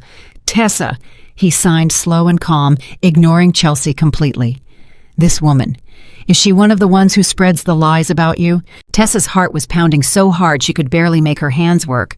But she answered him because she would not lie to him, not even now. "Yes," she signed, "one of them." Chelsea's head whipped back and forth between them, and her sneer faltered as she watched the two of them talk in a language she didn't understand right in front of her about her. What are you doing? Stop that. Stop doing that with your hands. That's so—" She laughed, but it came out shaky. "Oh my God, you actually think he understands that, Tessa? He's messing with you. Nobody actually— He's deaf, Chelsea." Tessa turned on her, and something in her voice made Chelsea take a step back. "He's deaf. That's what none of you ever bothered to find out. You've all spent 2 years being scared of a man in a private room, and not one of you ever wondered why he never spoke. He can't hear you. He never could. Everything you just said, everything you were filming to laugh at later. You said it to a man who's been sitting alone in this room for 2 years, because people like you would rather be afraid of him than say hello." Her voice cracked. "And he read every word off your face, so congratulations. He knows exactly what you are." The color drained out of Chelsea's face. Her eyes went to Salvatore, really seeing him for the first time, and Tessa watched the horror dawn on her, the slow, terrible understanding of what she'd just done and who she'd just done it to. "I didn't," Chelsea started. "I didn't know." Salvatore's hands moved again. Tessa read them and her breath caught. "Ask her," he signed, "if she is afraid of me now." And Tessa understood in that moment exactly what kind of test she was standing in the middle of. Because this was it. This was the fork. Salvatore was watching her waiting, and the whole thing hung in the balance. She could use him. Right here, right now. She could turn to Chelsea and let the fear do its work, let Chelsea stand there trembling, let her feel a fraction of what Tessa had felt these last 2 weeks. She could let Salvatore be the weapon everyone already believed he was. It would be so easy. It would even be in a small, ugly way, just. Chelsea was staring at her, waiting for it too. Waiting for Tessa to unleash the monster. Everyone in this story had been waiting for that from the very beginning, from the moment Brett first said, "Watch the freak entertain the freak." They'd all been waiting to see the mute girl reveal herself as the schemer, the girl who'd found a dangerous man, and would use him to destroy everyone who'd wronged her. And Tessa looked at Chelsea's white, frightened face, and she made her choice. "No," she said, out loud to Chelsea. And then she raised her hands and signed it to Salvatore so he'd know exactly what she was saying to both of them at once. "No, I'm not going to ask her that. I'm not going to threaten her. I'm not going to use you to scare her." Her hands were shaking, but they didn't stop. "Sal, listen to me. I have to tell you something, and I need you to really hear it. Read it, whatever. I need you to understand it." Salvatore went very still. He nodded slowly, his eyes locked on her hands. "What you did to Brett," she signed. "I know it was for me. I know you did it because he was hurting me, and you wanted it to stop. And a part of me was relieved. I have to be honest with you because you've always been honest with me. When he disappeared, part of me was glad." Her throat was tight, her eyes stinging. "But Sal, it scared me more than anything has ever scared me. Not because of what it did to Brett, because of what it did to me. Because I felt that relief, and I understood how easy it would be to want it again, to start reaching for it, to become someone who solves her problems by giving people's names to men in suits." She took a breath. "And I can't be that person. I won't be. I have a little brother who thinks I'm the strongest person in the world, and I will not become someone who has to hide from him what she is." Chelsea had gone completely silent, watching hands she couldn't read, carry a conversation she couldn't follow, sensing only that something enormous was happening in the room. "You sent Vincent to Daniel's school," Tessa signed, and now the tears did come spilling over, but her hands stayed clear and steady. I know you meant it as kindness. I know in your world, that's the highest thing, letting someone know their family is watched over, protected. But Sal, I have spent my whole life building a wall around that boy to keep your world out. Not because I think you'd hurt him. I know you wouldn't. But because the second your world touches his life stops being clean, stops being ours, starts having strings underneath it that neither of us can see. And I can't let that happen. Even for you. Even though... Her hands faltered. Even though you're the only person in years who ever looked at me like I was real. The room was silent. Chelsea had backed all the way to the wall, and Salvatore Marino sat across the table with his hands frozen in the air and something happening in his face that Tessa had never seen there before. "You are refusing me," he signed slowly. "Yes. The money for your brother. The protection. All of it." "Yes." Tessa's tears were running freely now, but her hands did not waver. "All of it. Sal, I would rather work double shifts until I'm 60. I would rather owe that $1,800 for the rest of my life. I would rather be scared and tired and alone than take one thing from you that turns me into someone I can't respect." She paused, and this was the hardest part, the part she'd rehearsed in the dark and never gotten right, and it turned out you couldn't rehearse it. You could only mean it. "And I'm scared that when I refuse you, you'll think it's the same as everyone else turning away from you, that it's me talking around you like they all do. But it isn't. It's the opposite. I'm talking to you, the realest way I know how. I'm telling you the truth, even though it might cost me you, because you deserve the truth more than you deserve to be handled. That's what you are to me, someone I tell the truth to, not someone I use." For a long, long moment, Salvatore did not move at all. And Tessa stood there with her heart in pieces, certain she'd lost him, certain that a man who'd been lonely for 40 years had just heard the one person who spoke his language tell him no, and would file it away with every other rejection, would close back up like a fist, would go back to sitting alone at this table every Thursday for the rest of his life. She'd done the right thing, and it was going to cost her the only real connection she'd had in years, and she'd known that going in, and she'd done it anyway, and now she had to live with it. Then Salvatore's hands came up, and they were not steady. This man whose hands were always so still, so controlled, was signing with hands that trembled. "Do you know," he signed, "how long I have waited for someone to tell me no?" Tessa's breath stopped. "Everyone says yes to me." His hands moved slowly, heavily, like each word cost him something. "Everyone. For 40 years. Yes, Mr. Marino. Whatever you want, Mr. Marino. They say yes because they are afraid, or because they want something, or because they think I cannot tell the difference. I have been drowning in yes my whole life, Tessa. Yes is how you talk around a man. Yes is how you handle him. Yes is what you say to a thing you are frightened of, so it will not turn on you." He stopped, and his jaw worked, and when his hands moved again, they were even slower. And then a waitress signs to me across a table, and the first real thing she ever does is refuse me. Refuse my money. Refuse my protection. Tell me the truth, even though she thinks it will make me leave. His eyes were wet now, too. This enormous, frightening man. This man the whole city feared. That is not someone talking around me. That is the first person in 40 years who talked to me like I was a man who could be told no, like I was a man and not a weapon. "Do you understand what you have given me? You think you have taken something from me. You have given me the only thing I ever wanted." Tessa put her hand over her mouth. She couldn't sign. She couldn't do anything. She just stood there and cried while the most feared man in Chicago told her with shaking hands that her refusal was a gift. "I sent Vincent to your brother because it is the only way I know to show care," Salvatore signed. "You are right. In my world, it is the highest thing. But you are also right that it does not belong in his world, and I did not think of that because I have never had a clean world to protect. I have never had anything clean at all." His hands slowed. "You have. You have built one with your own 2 hands out of nothing for that boy. And I walked into it without thinking, and I put my fingerprints on it.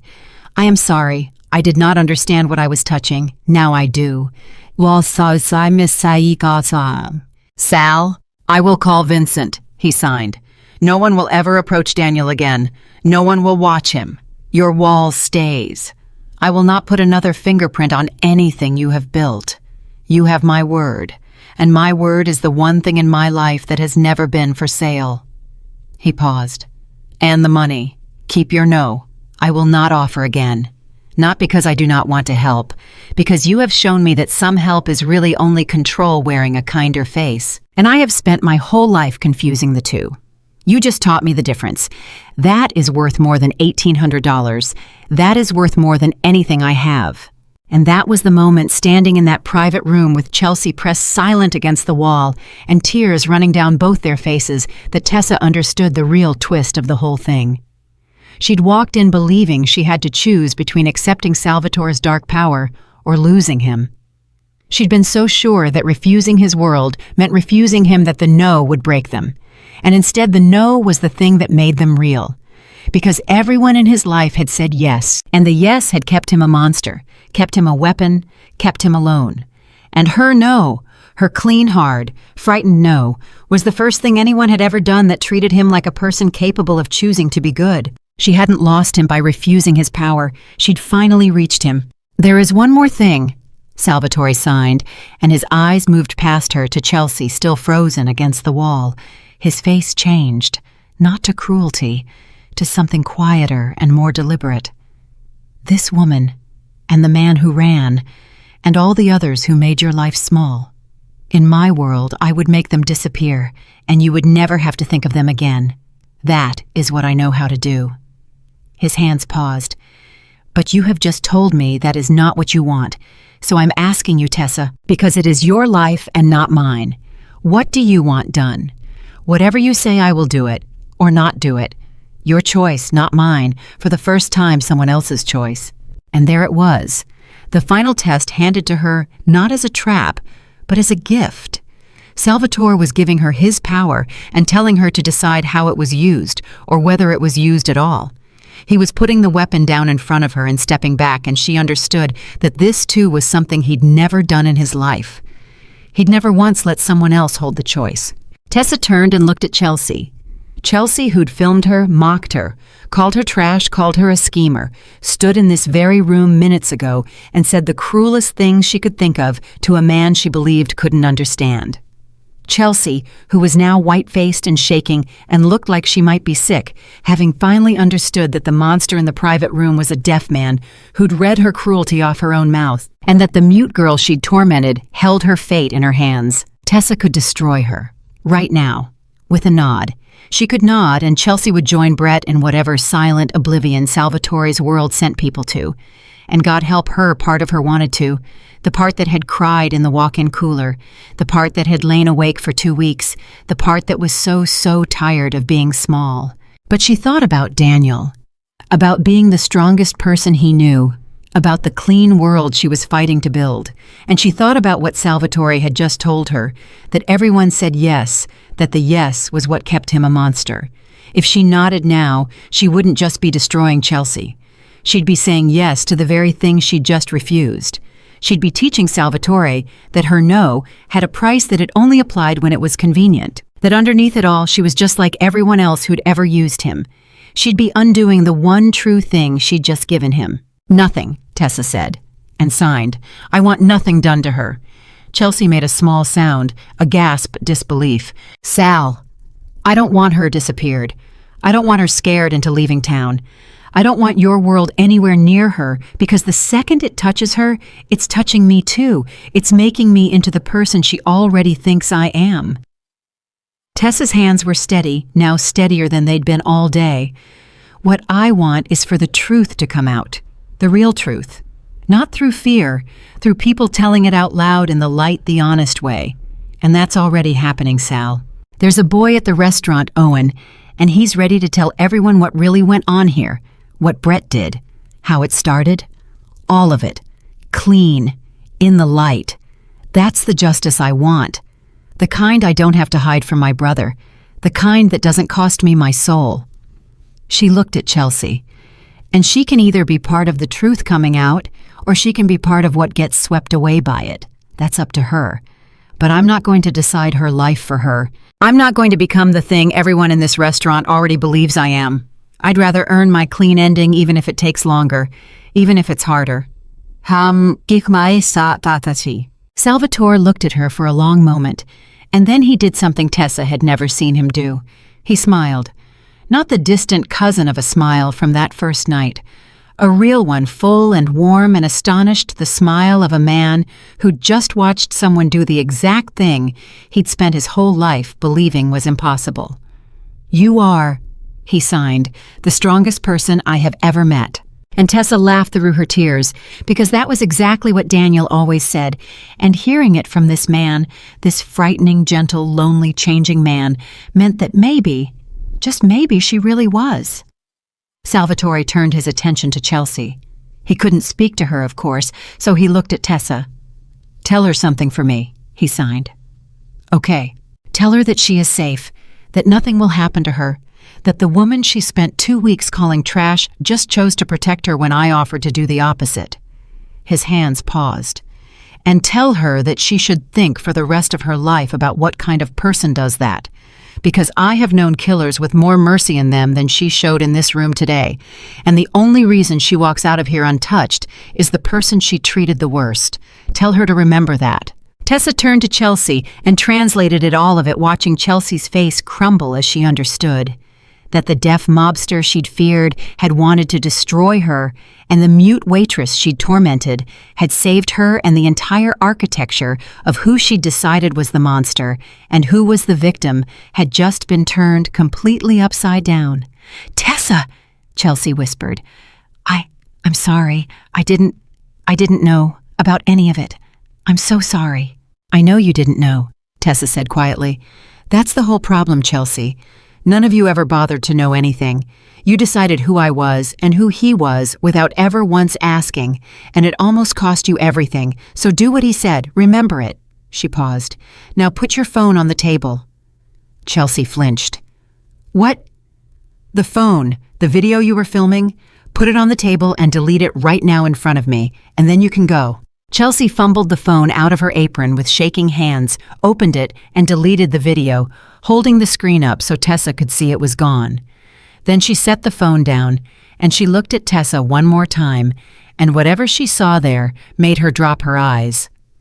"Go," Tessa said. "Tell Pam I'm taking this table. Tell her whatever you want.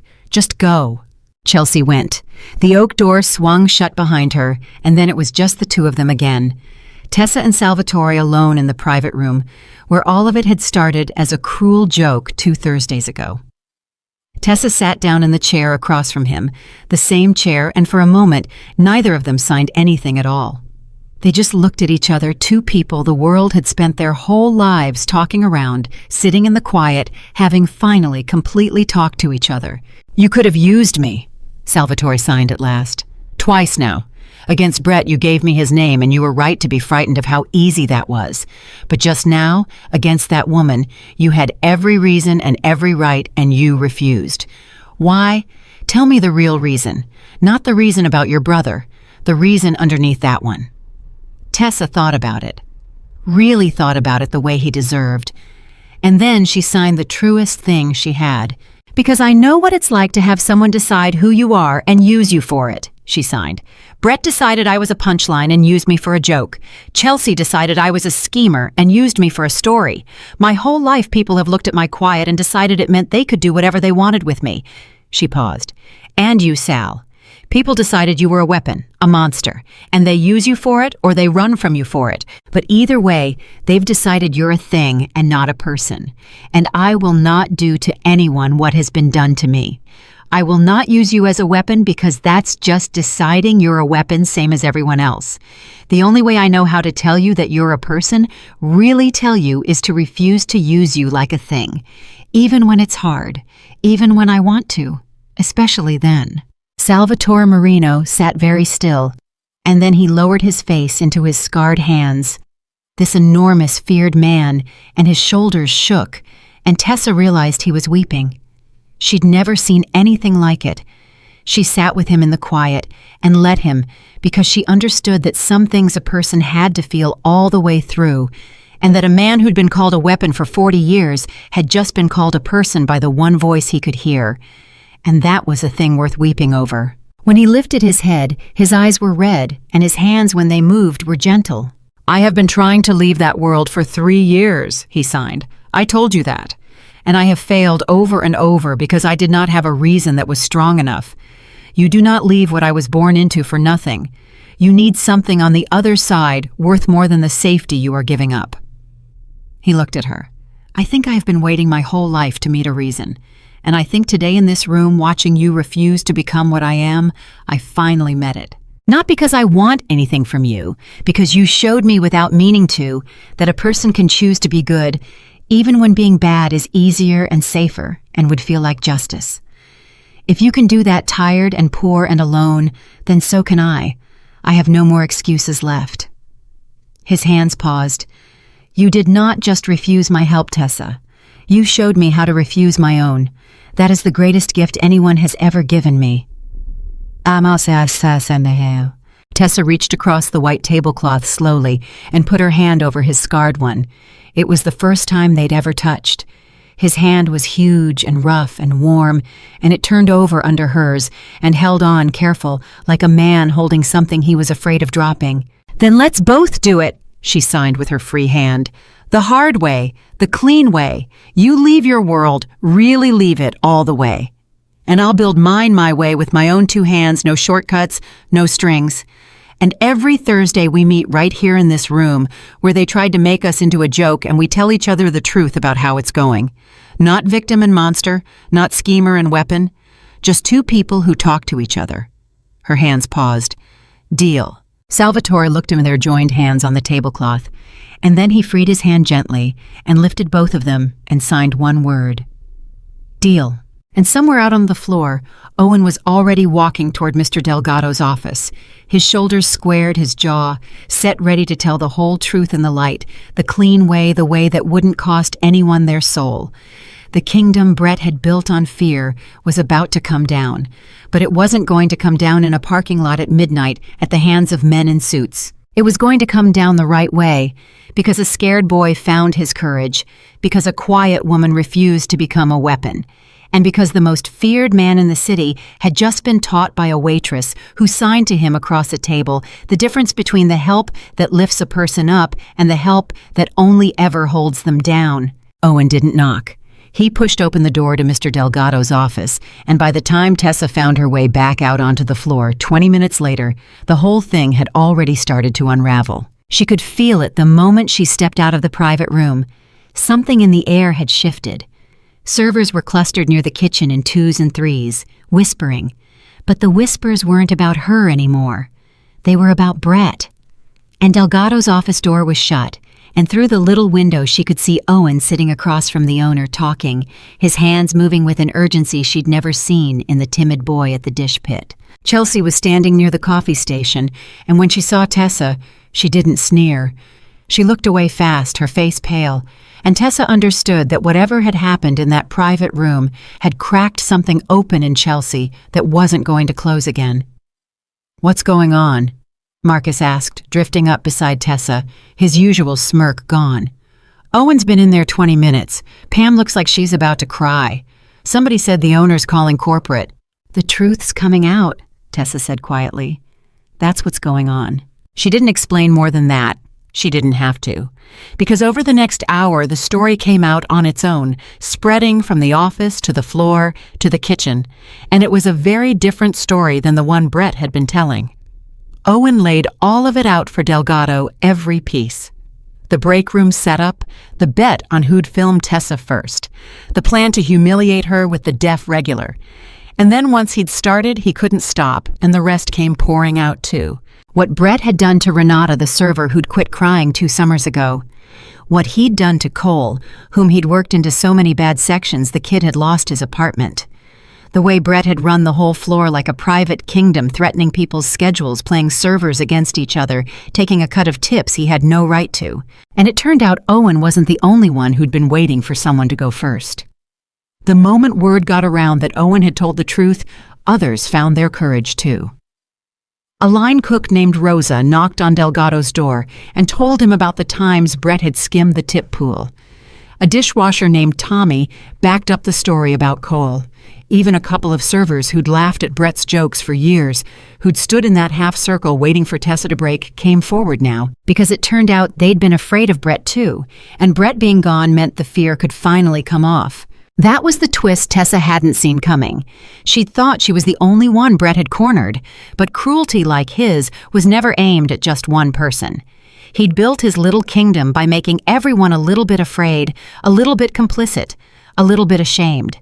And the second one person stood up and said the truth out loud, the whole thing came apart, because it turned out almost everybody had been waiting their whole time at Belvedere for permission to stop being afraid. By the end of that shift, Delgado had made his decision. Brett Sullivan was not welcome back at Belvedere Family Emergency, or not. And the toxic system Brett had built, the games and the threats and the fear, was going to be dismantled, top to bottom. Delgado called Tessa into his office at the end of the night. He looked older than he had 2 days ago, but there was something settled in his face now, something that had made a hard peace. "I owe you an apology," he said. "You don't—" "I do." He held up a hand. 2 days ago, I stood in this office, and I as good as told you that you were a problem, that the trouble was following you. And it turns out the trouble was already here. It was here for years, and I was too busy or too tired or too much of a coward to see it. You didn't bring the trouble, Tessa. You're the reason it finally came into the light." He paused. "Owen told me everything, including the part he played. And including the part where you could have handled all this a very different way with your friend in the private room and you chose not to. I don't know all the details of that, and I don't think I want to. But I know enough to know you did something hard and right when doing something easy and wrong was sitting right there." He cleared his throat gruff. "There's a floor manager position opening up, obviously. It's yours if you want it. And even if you don't, you've got a job here as long as I own this place, I mean that." Tessa sat there for a moment stunned. A floor manager position, steady salary, no more praying for good sections, no more counting on tips that might or might not come. It would change everything. It would mean Daniel's summer program was suddenly impossibly within reach, earned clean, earned with her own 2 hands and her own hard record. No strings underneath it, nothing to hide from anyone. "I'll take it," she said. "Thank you, I'll take it." She walked out of that office and had to stop in the hallway and press her hand against the wall because the relief was so enormous it made her dizzy. Not the relief of being rescued, the relief of being recognized. 3 years of never being late, never calling in sick, never letting a plate go cold. 3 years of being talked around and mocked and used for other people's entertainment, and it had finally amounted to something. Not because a powerful man snapped his fingers, because she'd kept her head down and done the work, and when the moment came, stood up straight and told the truth. That night, she went home and told Daniel everything she could tell him. She left out the parts about the criminal world and the men in suits the way she'd promised herself she always would. But she told him about the promotion, and she told him that his summer program was happening, that she'd found a way, an honest way, that was hers and his and nobody else's. Daniel's face when she signed it. She would remember that face for the rest of her life. He didn't celebrate right away. He just stared at her, and then his eyes filled up and he signed, "You did that. For me, you always do everything for me." "That's my job," she signed back, smiling. "It's the best job I've ever had." "No," Daniel signed, and he was crying now, this boy who'd learned to shrink his own dreams before she could disappoint him. "It's not your job, Tess. It's not supposed to be your job. You were supposed to have your own life, your own dreams, and you gave all of it to me." He wiped his face. "I'm going to that program, and I'm going to be so good, and someday I'm going to take care of you the way you took care of me. I promise you that." And Tessa pulled her brother into her arms and held him, and for the first time in longer than she could remember, she let herself believe it. Not that she needed taking care of, but that maybe someday she wouldn't have to carry everything alone, that the wall she'd built around this boy had held, that the clean world she'd fought for was still clean, and now it was a little bigger, and there was room in it finally for something like hope. The next Thursday, she went to the private room. Salvatore was there the way he'd promised he'd be, but something was different about him, and it took Tessa a moment to place it. He looked lighter. Not happy exactly, this wasn't a man who did happy easily, but the enormous stillness he carried had shifted, like a man who'd set down a weight he'd been holding so long he'd forgotten it was heavy. "You look different," she signed, sitting down across from him. "I have been busy," he signed, and then because he'd promised her the truth and always kept his promises, he told her. "I met with certain people this week, people I have known my whole life, people I was born owing things to." His hands paused. "I told them I am out, all the way out.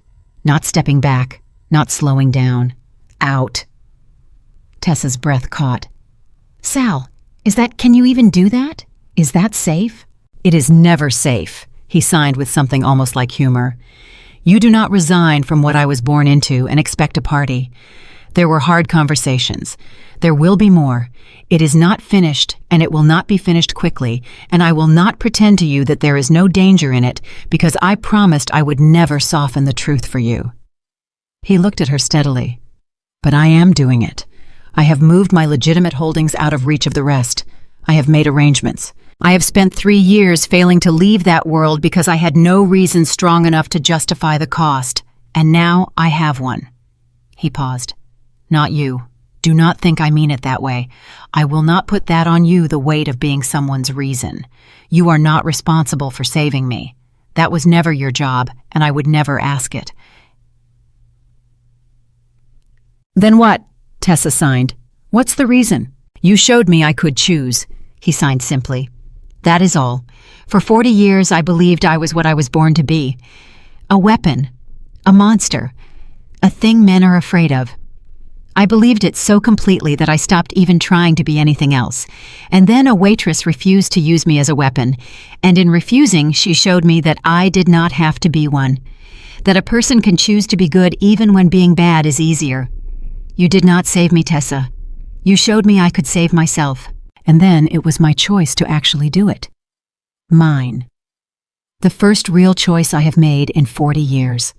His hand slowed. So no. You are not my reason. You are the person who showed me I was allowed to have one." Tessa sat with that for a long moment, and she understood that this right here was the thing she'd been most afraid of getting wrong. She'd been terrified all through those sleepless nights that caring about Salvatore meant she'd have to save him, fix him, take responsibility for the darkness in his life. And he'd just told her plainly that he'd never ask her to, that his change was his own, that he wasn't handing her the job of redeeming him. He was simply telling her he'd decided to redeem himself and that she'd shown him it was possible. That was the difference between what they had and what she'd feared. She wasn't his rescuer, and he wasn't hers. They were just two people who'd each shown the other something they couldn't see alone. "I have a promotion," she signed, and she found she was smiling. "Floor manager, steady salary, and Daniel's going to his summer program. I paid for it myself. Well, I will, once the new salary starts." Her hands paused. "Clean Sal. Every dollar of it clean. Earned. Nobody can ever take it back or hold it over us. I did it the hard way, and it took longer, and it was worth every day." Salvatore's face broke into that real smile again, the astonished one. "Of course you did," he signed. "I never doubted it. You are the strongest person I have ever met. Remember, I have known men who ran empires with less spine than you have, and they had armies. You had a job and a brother and 2 hands, and you built something clean out of a world that gives clean things to no one." He shook his head slowly. "I spent my whole life with power, and I was never once as free as you are. Do you understand that I could make men disappear, and I could not make myself into a person I could look at in a mirror? You have nothing, and you can. That is the only kind of strength that was ever worth anything. And you have all of it." And that was the moment Tessa understood fully and finally what these Thursdays had really been about.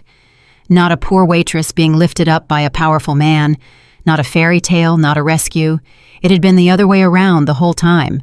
She'd been the one with the real power all along, the power to stay clean in a dirty world, to choose dignity over revenge, to tell the truth, even when a lie was safer. She just hadn't known it was power, because the world had never once treated it like power. and it had taken the most powerful man in the city, a man who could make people vanish with a word, to look at her across a white tablecloth and tell her that the thing she'd been doing all along, quietly, thanklessly, every single day, was the strongest thing he'd ever seen. They didn't become a fairy tale couple. That's not what this was, and it never became that, and Tessa was glad. What they built was slower and realer than that. They kept meeting every Thursday in that same private room where it had all started as a cruel joke, and they told each other the truth about how it was going.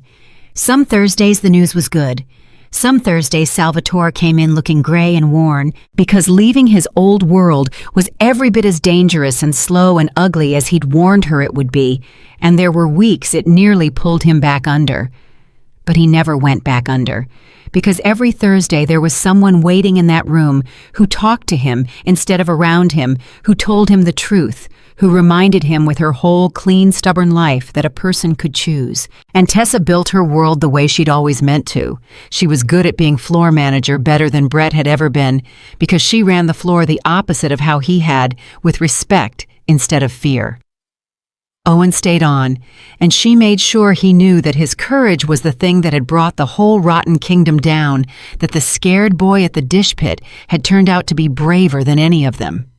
His kid was born that fall. A girl and Owen brought her by the restaurant, and Tessa held the baby and thought about how a single act of honesty from one frightened person had rippled out and changed all their lives. Daniel went to his summer program. He came home the first day so full of joy he could barely sign fast enough, telling her about the deaf instructors and the other deaf kids and the whole community of people who moved through the world in his language, who understood without translation, who'd never once made him feel like he was less. He'd spent his whole life fitting himself into rooms that weren't built for him, and Tessa had given him one that was. He thrived there, and every skill he learned, every friend he made, every ounce of confidence he built was clean, was his, was founded on nothing but his sister's honest work and his own bright heart. No strings underneath it, no fingerprints from a darker world. Exactly the way she'd sworn it would be, back when it seemed impossible. Chelsea left Belvedere a few weeks after that Thursday in the private room. She didn't say much about why, but before she went, she found Tessa on the floor one afternoon, and she stood there for a long, awkward moment, and then she said, "I keep thinking about what he said, your friend, through you, about what kind of person does what you did." She swallowed. "I decided who you were without ever asking. I did that, and you saved me anyway. I don't understand it. I don't think I'll ever understand it. But I'm not going to be that person anymore, the one who decides. I just wanted you to know that you changed that. You didn't have to, and you did." And then she left, and Tessa never saw her again. But she thought about it sometimes, the strange truth that the mercy you show the people who wrong you can change them more than any revenge ever could. The seasons turned. Salvatore got further and further from his old world, and the danger of leaving it slowly gave way to the quieter difficulty of building something new. He started putting his legitimate money into legitimate things. He funded a program, quietly no name attached, that put ASL interpreters into schools that couldn't afford them, so that no deaf child would have to sit in a classroom the way he'd sat in his, talked around and over and about, alone in the silence. He never told Tessa he'd done it.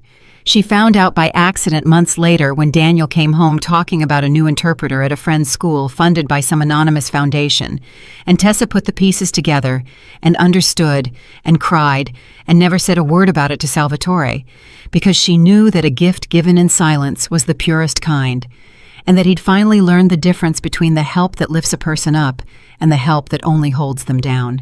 And every Thursday, they sat in that room.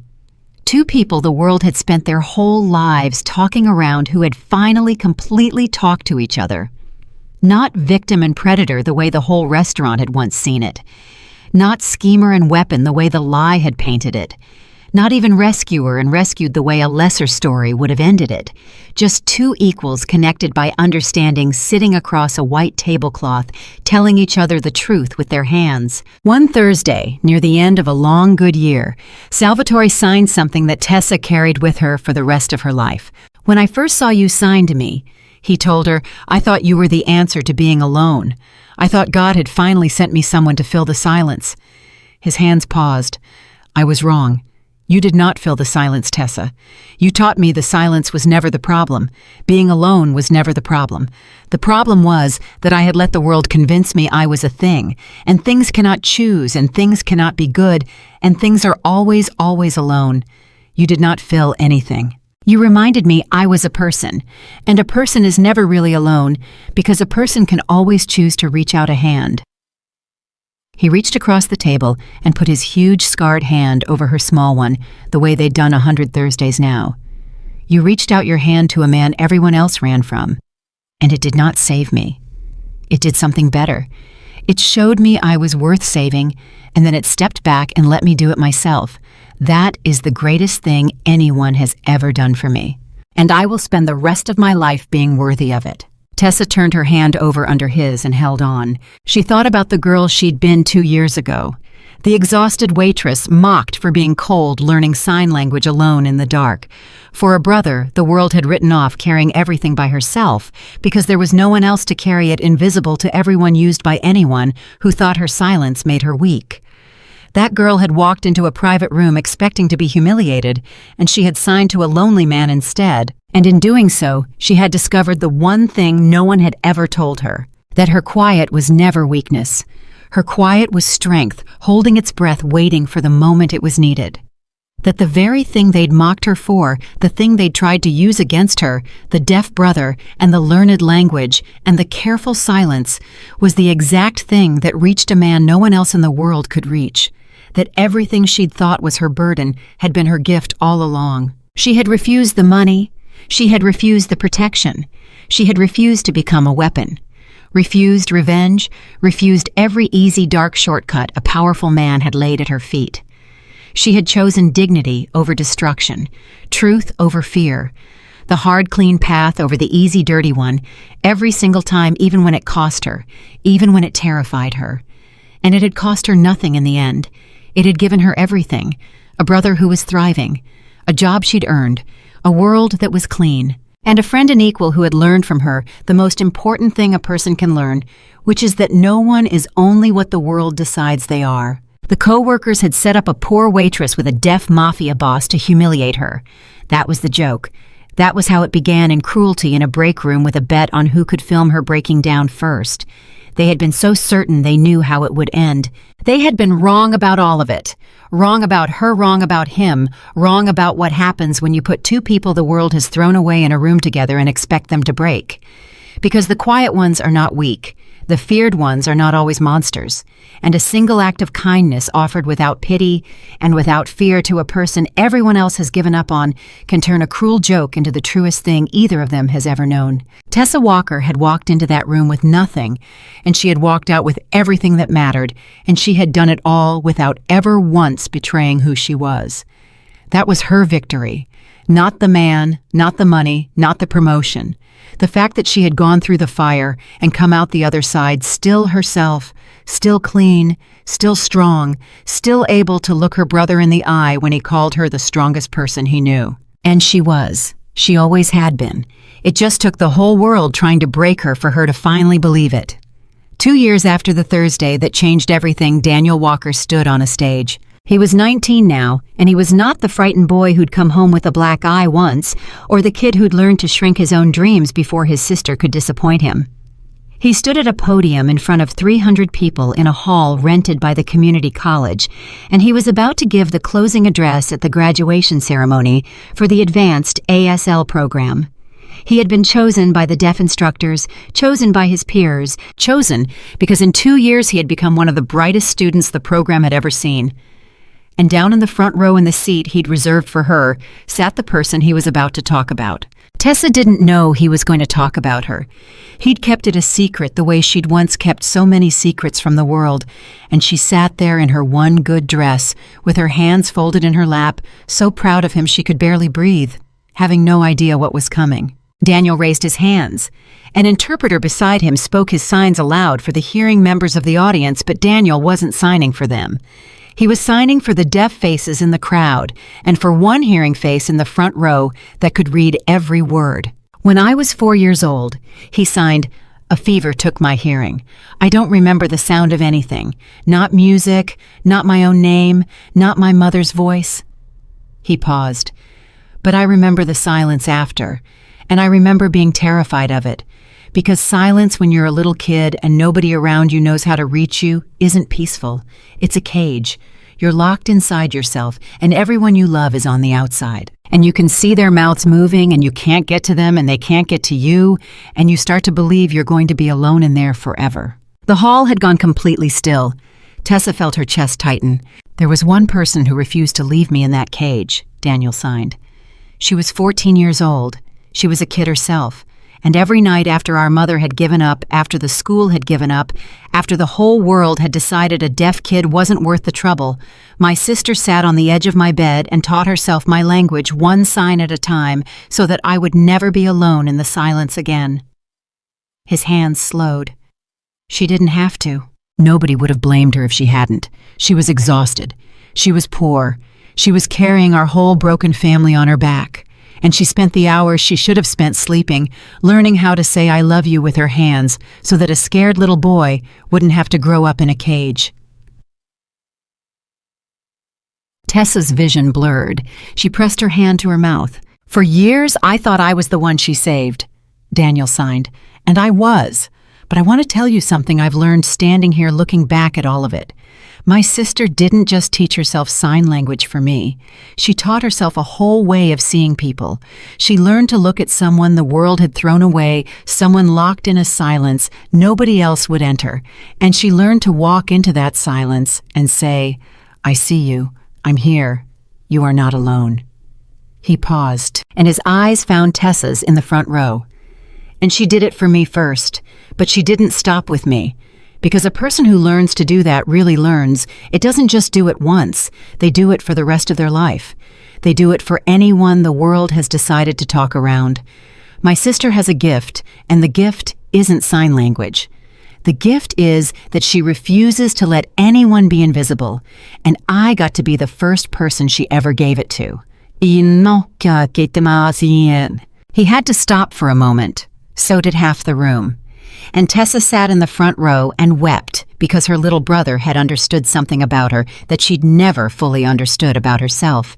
And he'd said it out loud in front of 300 people, and there was nothing invisible about her now. Nothing at all. "I'm going to be a teacher," Daniel signed when he could go on. "I'm going to teach deaf kids. And when I stand in front of a classroom full of children locked in the silence, I remember I'm going to walk into that silence with them the way my sister walked into mine. That's what I'm going to do with my life. And every single kid I reach, every single one is really her. It's her hands doing it through mine, because she taught me that no one is ever too far gone to reach. She proved it to me when I was 4, and she's been proving it ever since to people I'll never even know about." He looked at his sister, and he signed the last of it slowly, so she'd catch every word. "Tessa, you spent your whole life thinking you were just a waitress, thinking you were nobody, thinking the quiet meant you didn't matter. I need you to hear me. You are the reason I exist. You are the reason all these people got to know me. And every good thing I ever do in this world, for the rest of my life, is a thing you did because you refused to let one scared little boy be alone. That's not nobody, Tess. That's the most somebody a person can be." The hall erupted, not in the sound of clapping, though the hearing members clapped. In the deaf applause, 300 pairs of hands raised and twisting in the air, a silent storm of light and motion. The whole room shaking their hands toward the stage and toward the woman in the front row who had learned this exact gesture at 14 years old on the edge of a twin bed. Tessa stood up because her legs wouldn't let her stay sitting, and she raised her own hands and applauded her brother back, both of them crying the whole room a sea of raised hands, and it was the most beautiful thing she had ever been part of in her life. Afterward, in the crush of the reception, Daniel found her and pulled her into a hug that lasted a long time. When he let go, he signed, "There's someone here I want you to see. He came. I didn't think he would, but he came. He's in the back. He said he didn't want to make a thing of it." Tessa turned, and there, standing quietly against the far wall out of the way, dressed in a dark suit that fit. The way expensive things fit expensive people was Salvatore Marino. She hadn't invited him. She hadn't even told him about the graduation, because their Thursdays had a shape to them, a boundary she'd always kept the private room and nowhere else. But Daniel, it turned out, had invited him, and Salvatore had come. He stood there against the wall, this enormous man the whole city had once feared, and he was watching the room full of deaf people signing to each other with an expression on his face that Tessa had never seen there before, not in 2 years of Thursdays. He was watching a community, a whole room of people who moved through the world in his language, who understood each other without translation, who had never once made each other feel like less.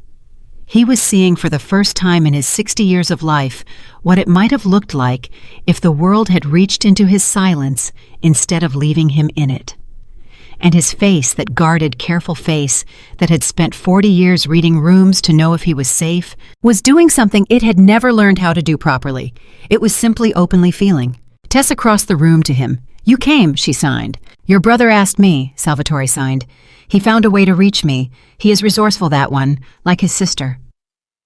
His eyes went back to the room, to the sea of moving hands, to the laughter that had no sound and needed none. "I did not know," he signed slowly.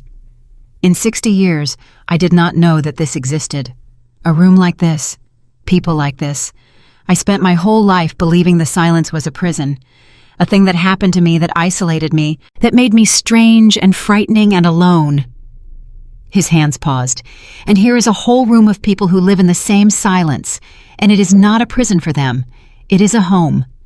They built a home inside the very thing I thought was a cage." He looked at her, and his eyes were wet. "How did I not know? How did I live 60 years and not know that the thing I hated most about myself could be a place where people belong? Because nobody ever showed you," Tessa signed gently. "Same as nobody showed you that you could be a person instead of a weapon. You had to wait 60 years for someone to walk into your silence and say hello. That's not your fault, Sal. That's just how alone you were." Salvatore looked at the room for a long time, and then he signed something that Tessa would carry with her for the rest of her days. "I want to help build more of these," he signed. "Rooms like this one, places where deaf children do not have to grow up believing the silence is a cage. I have been giving money quietly for 2 years. Interpreters, programs, small things. But this is what I want to give the rest of my life to. Not because I am trying to buy my way clean. You taught me that money cannot do that, and I believe you. But because I finally understand what I could have been given if someone had reached me when I was 9 years old and hurt and alone. Nobody reached me. I want to be the person who reaches the ones coming up behind me. I want no deaf child to wait 60 years to find a room like this." And Tessa understood that this finally was the whole shape of it. Everything that had happened, the cruel joke in the break room, the private room, the terrible offer, the refused money, the men in suits, the reckoning. All of it had been carrying them both toward this moment.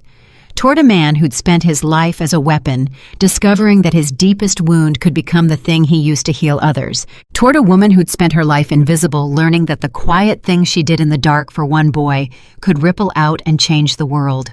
Neither of them had been what the world decided they were, and in refusing to be, they had become something the world didn't have a name for. Daniel came and stood beside them, and the three of them watched the room together, the graduate and his sister and the man who had once been the most feared person in the city.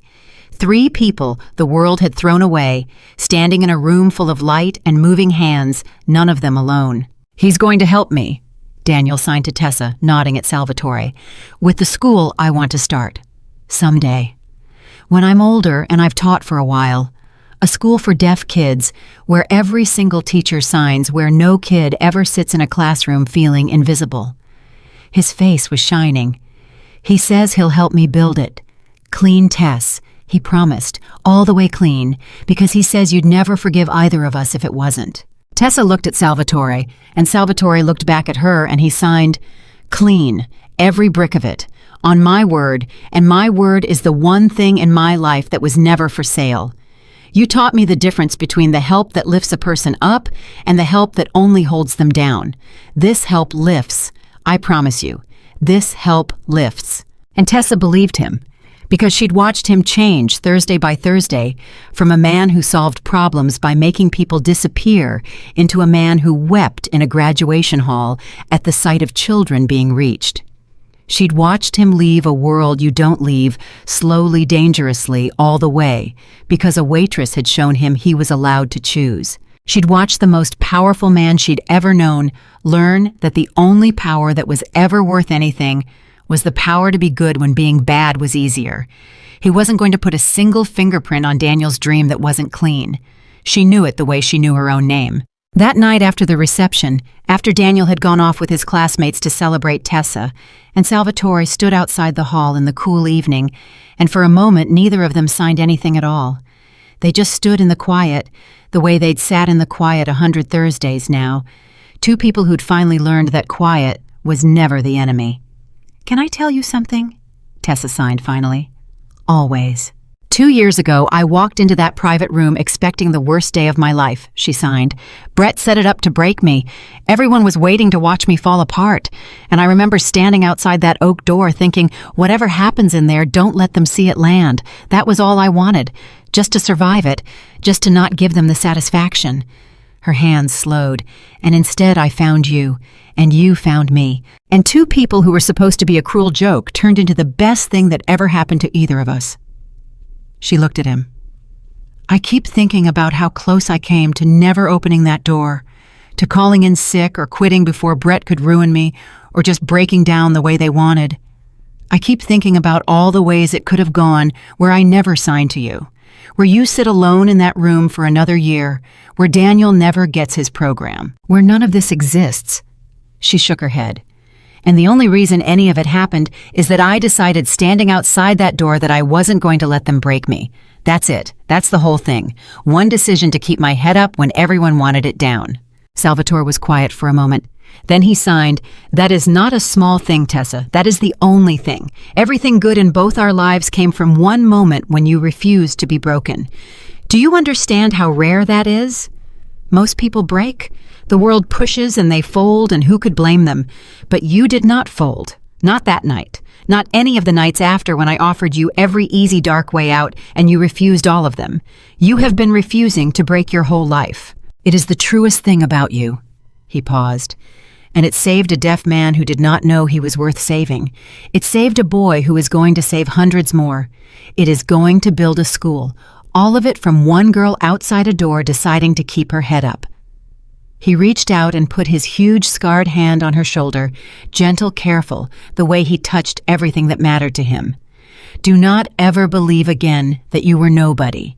You were never nobody. You were the strongest person in every room you ever walked into. It just took the rest of us a while to see it." Tessa reached up and put her hand over his, and they stood there like that in the quiet evening. Two people the world had tried to throw away, who had refused both of them to be thrown. The Thursdays continued for years. They always would. Long after Daniel became a teacher, long after the school broke ground on land, Salvatore bought clean and paid for clean, long after Tessa had become the kind of manager people transferred restaurants to work. Under the two of them, still met in that private room where a cruel joke had turned into the truest connection either of them had ever known. Sometimes they talked for an hour. Sometimes they just sat comfortable in the quiet. Two people who no longer needed to fill any silence because they'd both learned it was never empty to begin with. And every so often on those Thursdays, Tessa would catch Salvatore watching her hands the way he had that very first night with the wonder of a man who'd walked through the dark for 40 years and finally seen a light. And she'd think about the girl she'd been learning sign language alone on the edge of a twin bed, invisible to everyone, certain she was. Nobody certain. The quiet meant she didn't matter. That girl had no idea that the language she was teaching herself in the dark would one day reach the loneliest man in the city and pull him back into the human race. No idea that her careful quiet was strength holding its breath. No idea that every thankless hour she gave to a deaf little brother would ripple out across the years and become a school, a community, a whole future for children not yet born. The coworkers had set up a poor waitress with a deaf Mafia boss to humiliate her. They had been so sure they knew how it would end. They never could have imagined that it would end like this. with a graduation and a school breaking ground and a room full of hands raised in silent applause, with two thrown-away people who refused to break, and in refusing, built something the world didn't have a name for, out of nothing but honesty and courage, and the stubborn, unkillable decision to keep their heads up when everyone wanted them down. Tessa Walker had walked into that room with nothing, and she had turned it with her own two hands into everything. That was not a cruel joke. That was the truest thing that had ever happened. And it started all of it the moment one quiet woman decided that no one, not her brother, not a feared stranger, not a single soul the world had given up on was ever going to be invisible again.